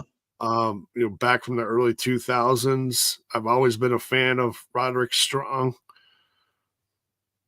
Yeah. So you know what? Yeah, I'll say Roderick's going to dethrone Orange Cassidy. I think it's time. Okay. If I'm wrong, whatever, but that's how I see it happening. Yeah. Yeah, absolutely. Next up, we have Toni Storm versus Deonna Purrazzo for the AEW Women's World Championship. This is a match that's I'm kind of invested in, because these two have history together, and B, I'm honestly, I'm starting to kind of crush on Deonna Purrazzo. I think she's hot. And I not only is she good looking, but I think she's hot as far as coming into the company and just kind of running the show in the women's locker room, which somebody needs to come in and run that show, because it's kind of lackluster, honestly. But I'm gonna say Deonna Purrazzo goes over and wins and beats Toni Storm and gains that belt. J-Bone. Ditto, man. I've been ever since Deonna Purrazzo came into TNA, Impact Wrestling at the time, and now TNA, right. And she showed the world what she's capable of. That she is a virtuosa, and multi-time knockouts champion in TNA. She absolutely is one of the top women performers in this industry today. She's a hell of a talent. I think this match is going to be one of the dark horse matches of the event. It's going to be one to watch. It could absolutely steal the show. I think Deonna Purrazzo is going to take it, and I really hope so, because Deonna Purrazzo just shines in whatever she does.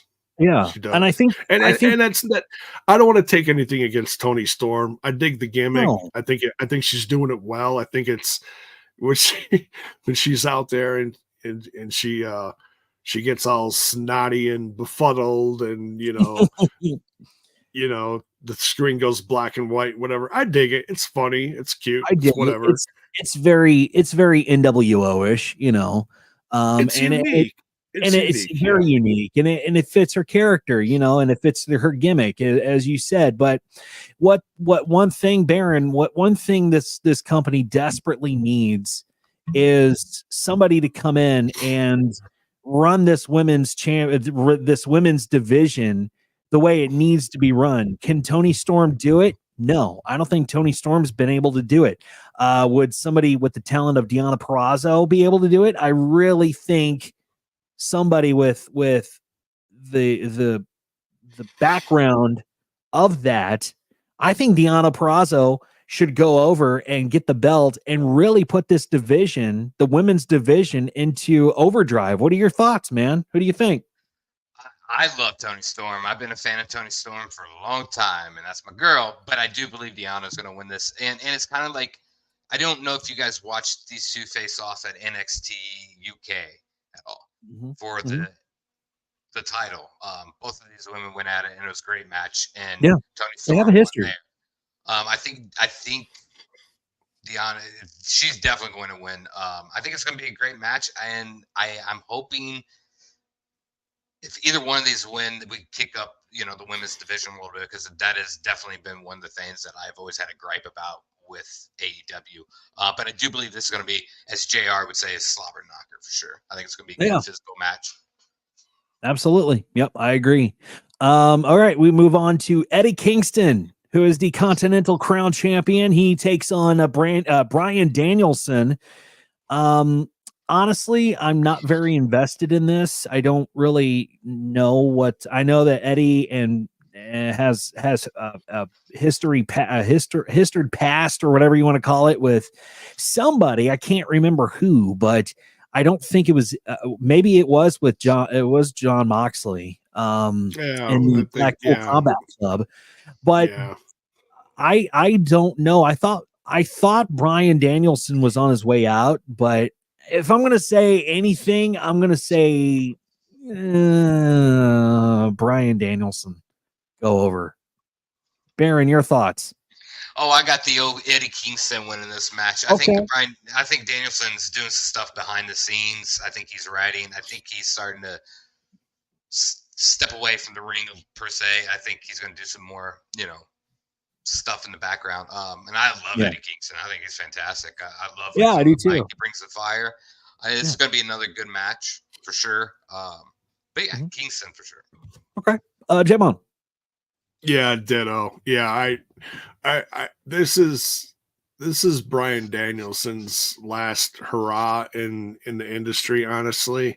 Yeah. I mean, he's going to go out in a blaze of glory, as the old John Bon Jovi song goes. And this is going to be part of that. I think we're going to see a slobber knocker, knockdown, drag out match. I think Eddie Kingston's going to hang on to this, as he deserves to, because he really is.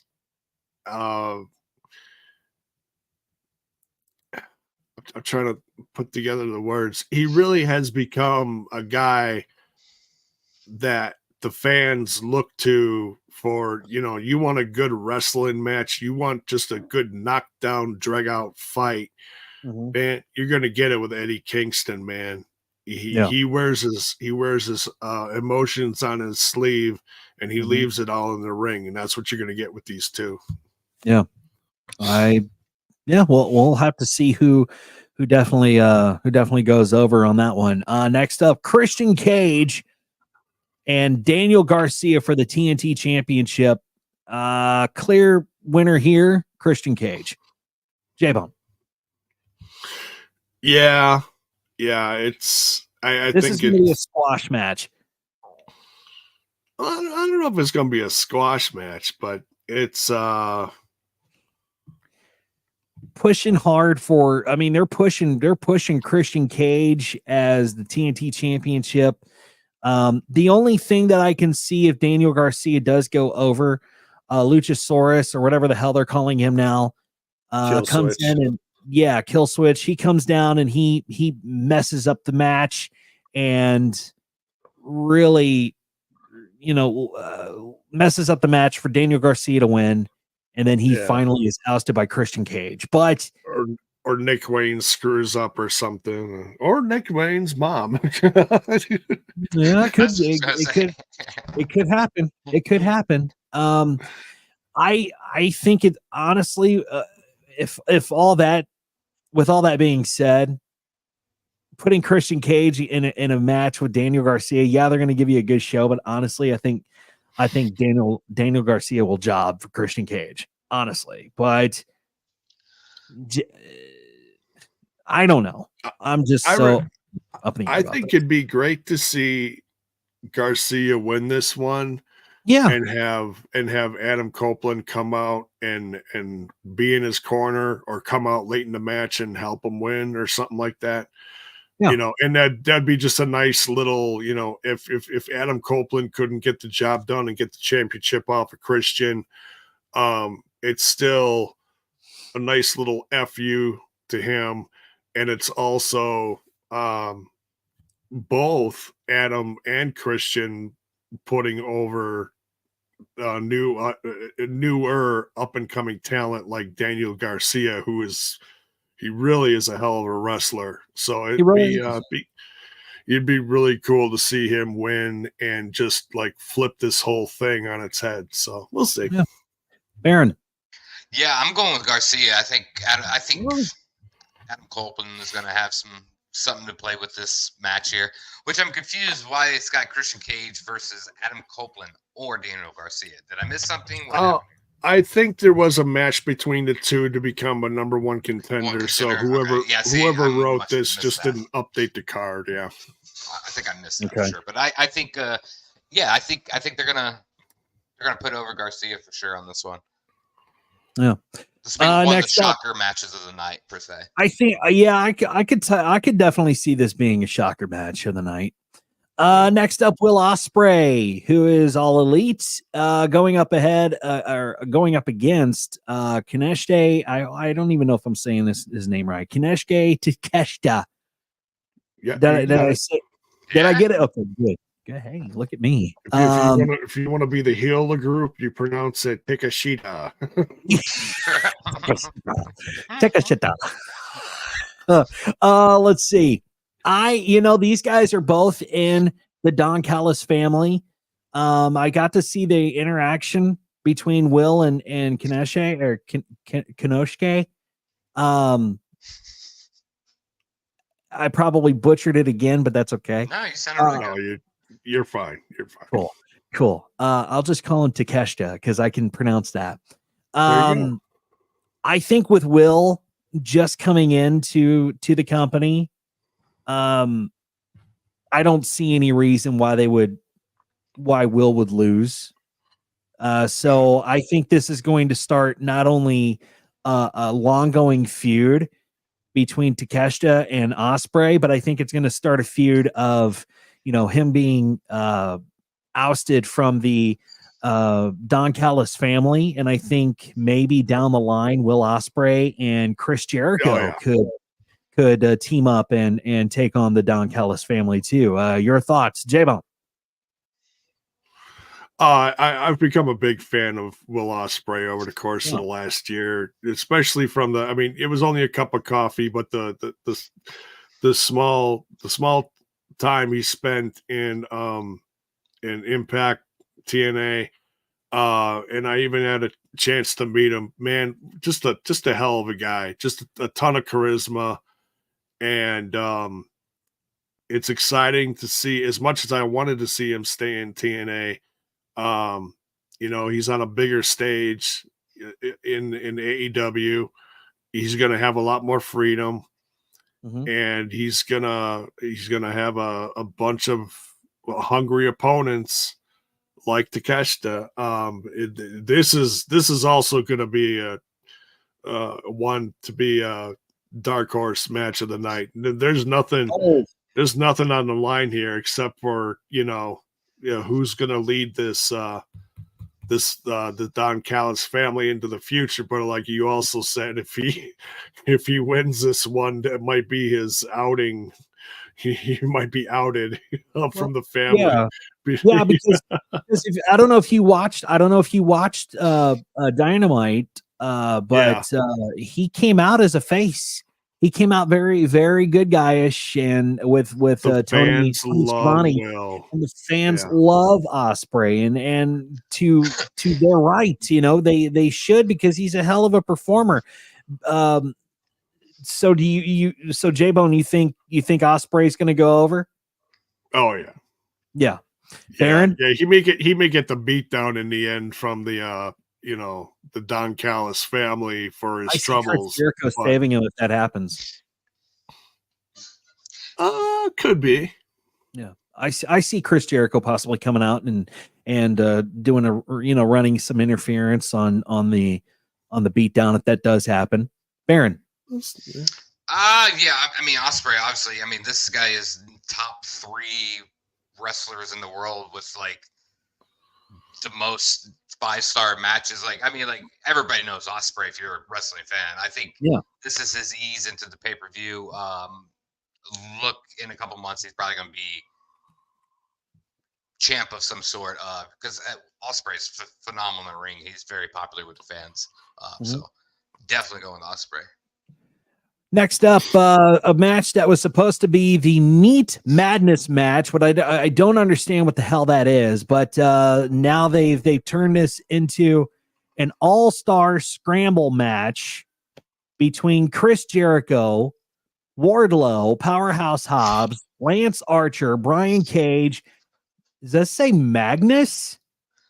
Yeah. It's not the Magnus you're thinking of. There's I'm like, what the hell? Yeah. No, there's a wrestler in CMLL whose name is Magnus. That's right. Yeah.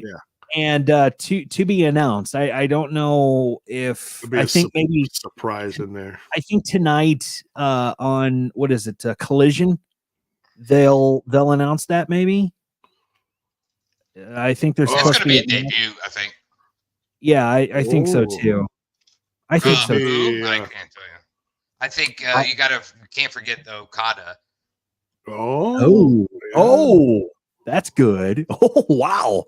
He just left. So you never know. They like to do this every pay-per-view. Yeah. Which is There's good. There's a lot of heavy hitters in this match. So yeah, it's gonna be fun. Yeah. I mean, Jericho's in the match, and Jericho and Okada had, see something along those lines happening. So who are we thinking, guys? Baron, who are you thinking? I'm going with TBA. That's who I'm whoever that person is winning the scramble. Javon, you with TBA? No, I'm gonna. I mean, I love most of these guys, so it's really hard to pick one when it's just free for all. I love Brian Cage. Mm-hmm. Like I said, I love all these guys, so it's really hard. But I'm just gonna pick Brian Cage.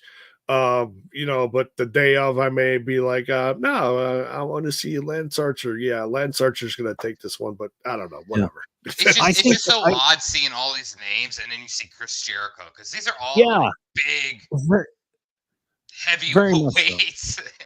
Yeah. Very much so. I think in Wardlow, jeez Louise. Yeah, I think this match is going to be good, but I think it's also going to be a smoke break for a lot of people, or a piss break for a lot of people. So I don't know. I'm going to go with just to.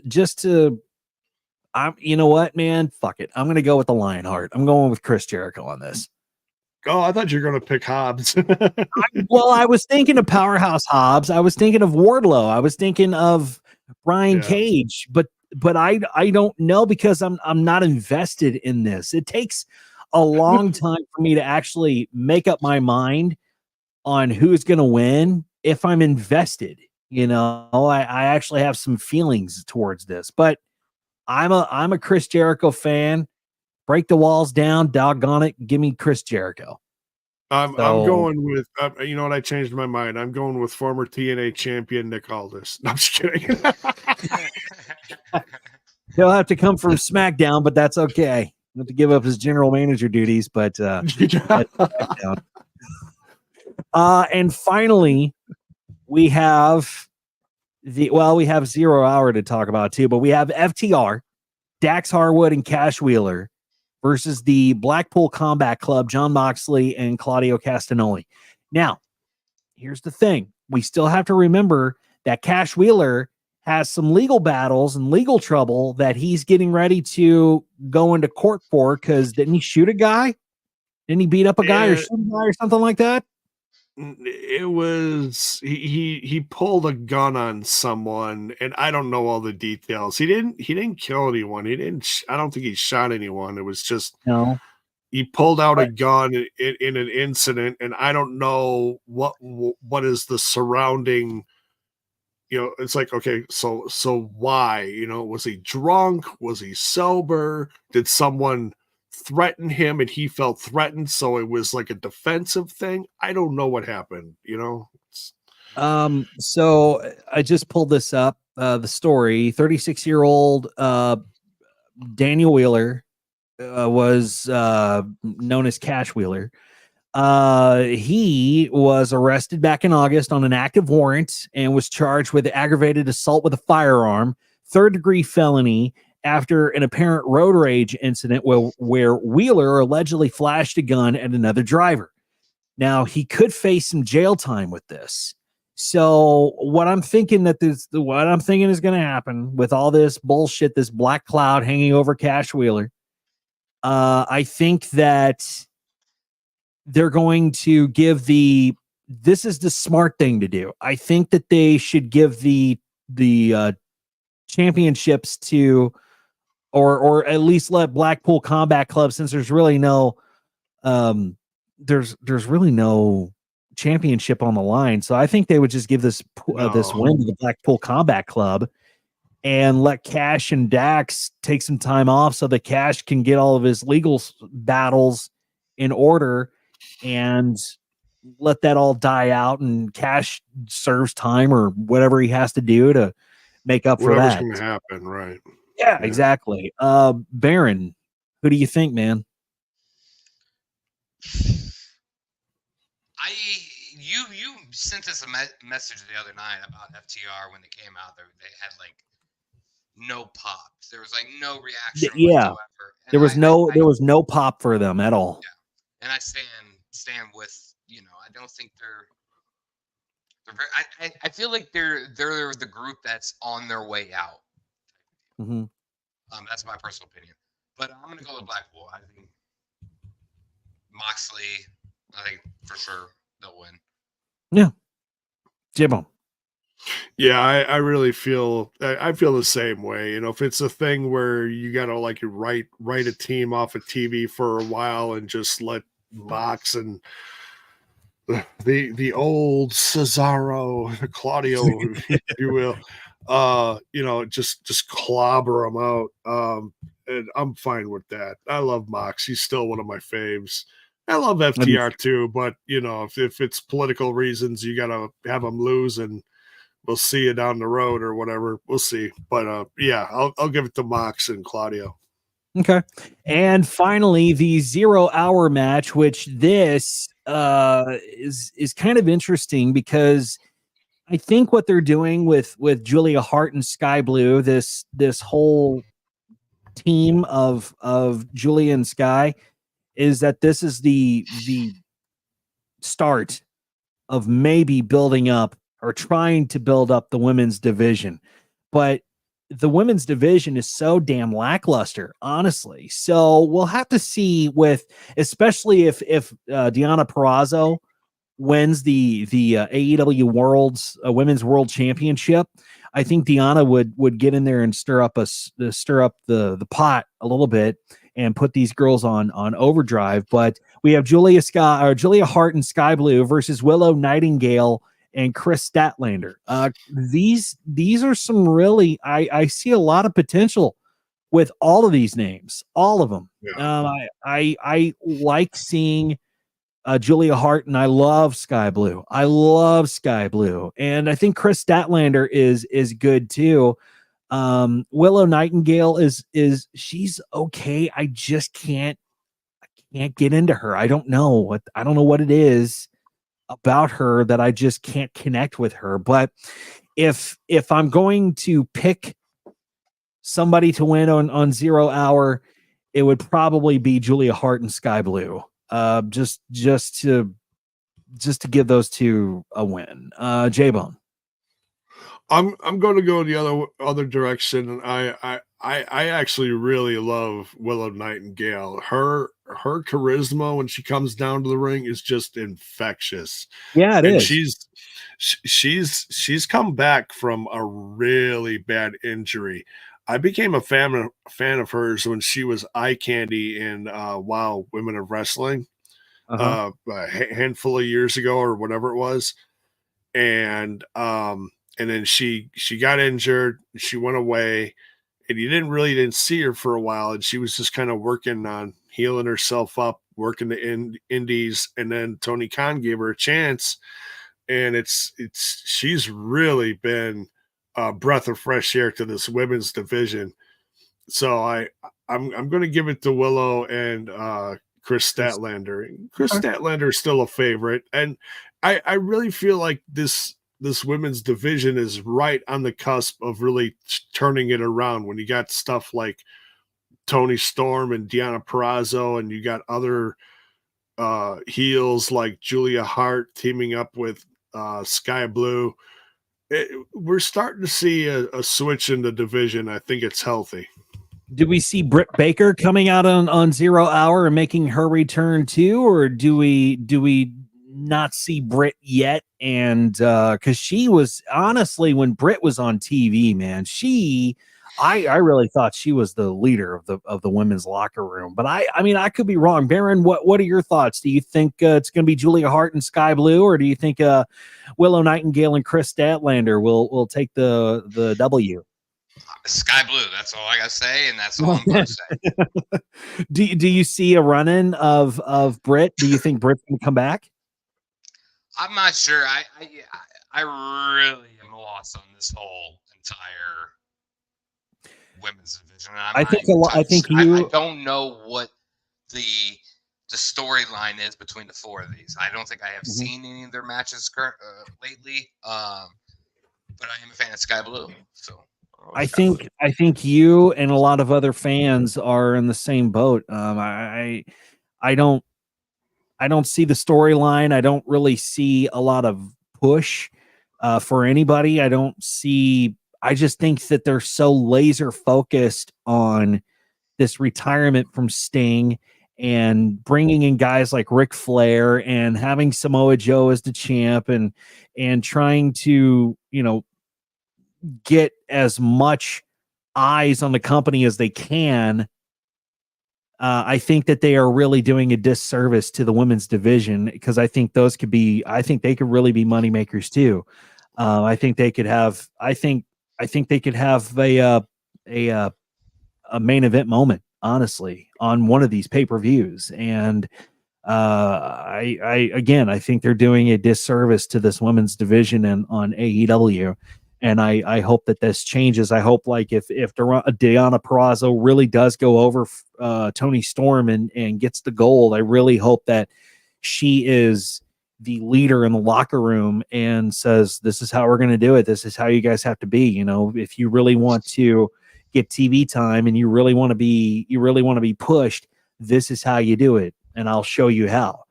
I hope she's a leader in the locker room. So, but we also have to think about, will Britt Baker come back to Revolution tomorrow night? Is she scheduled to come back? Is she looking to come back? I mean, I know she wants to return. Because she was a prominent figure in AEW. So we'll have to see. I've heard that Thunder Rosa's been slowly making a comeback, which is long overdue. She was really fighting some pretty bad injuries. So, and I love Thunder Rosa. So, hey, if it's Thunder Rosa, if it's a Britt Baker, whatever, it's just going to be some other comebacks to help put a fire under this division and just make it like there's a lot of talent. There's no reason why it can't shine. Yeah. It's just got to get booked a little better, And I think if we get past the retirement from Sting, and I think if Ric Flair finally makes his way out of the company, and I'm not saying that he's causing this, I'm just saying that there's so many eyes going everywhere at each general direction that really nobody has any time to focus on the women's division. And they need time to shine. They need time to build. They need time to actually make the women's division worth a damn. They just need to book better. I mean, they got 2 shows a week. I mean, it seems like they're doing a pay-per-view every 2 weeks. It's purely booking. They have to do better. So, I mean, there's really no time to build storylines if you have pay-per-views every 2 weeks or. Well, that's what it seems like. I know. I mean, it's just back to back to back to back to back, and there's no breathing room. There's no time to invest in a storyline or anything, Yeah. So I think if they just slow down the freaking momentum, I think if they just take some time, if Tony Khan can lay off the fucking crack. He's been spending a lot of time in Phoenix, Arizona, I have a Yeah, feeling. obviously. He spent a lot of time somewhere, man, in the snow hills of wherever. But sledding. Yeah, he's doing some sledding. But yeah. I think this is going to be a good pay-per-view. I think it will be. Well, of course, we'll dive into it next Saturday. And talk about some of the big news from that show. We won't. We'll give you some highlights. We're not going to go down the entire card. We're not going to do that. But if anything prominent or anything big happens on the show, you can tune into Ramblers Unleashed, and we'll talk about it definitely. And any other news that may pop up. If you have any news, if you see any news as far as wrestling goes, let me know. You can let us know. Send us a message on our Facebook page, Ramblers Unleashed. You can also find us on X at The Ramblers Pod. J-Bone, they can follow you where?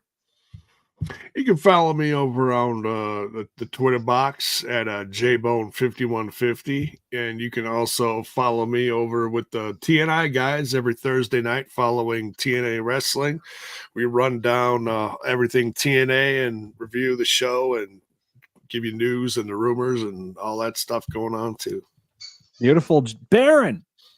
Find me on the Twitter at Scumbag Jordan, 3 N's. I don't tweet much, but I'm there.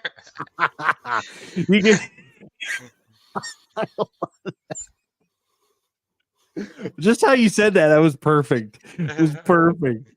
But yeah, catch me on there. Send me a message. I'm a fan of poking the bear a little bit on Twitter. There you go. And another person who's a fan of poking the bear is Max Mages. You can find him on X or Twitter or whatever we're calling it now, at Max Mages. You can follow him on social media. Again, you can find the pages of the show on X at The Ramblers Pod. You can also follow us on Facebook at Ramblers Unleashed, and make sure you click the subscribe button here on YouTube and click that little bell icon to smash those buttons, man, and smash that bell to get notified whenever we go on the air or when we have an upcoming show that we're getting ready to do. So with that being said, I hope everybody has a good rest of your weekend. Enjoy AEW Revolution. And next Saturday at around 1 o'clock or so, we'll talk to you soon. In the meantime, peace. See ya. You're sweet. Thanks for tuning in to Ramblers Unleashed. Follow the show on social media, subscribe to our YouTube channel, and click the bell icon for notifications of upcoming episodes.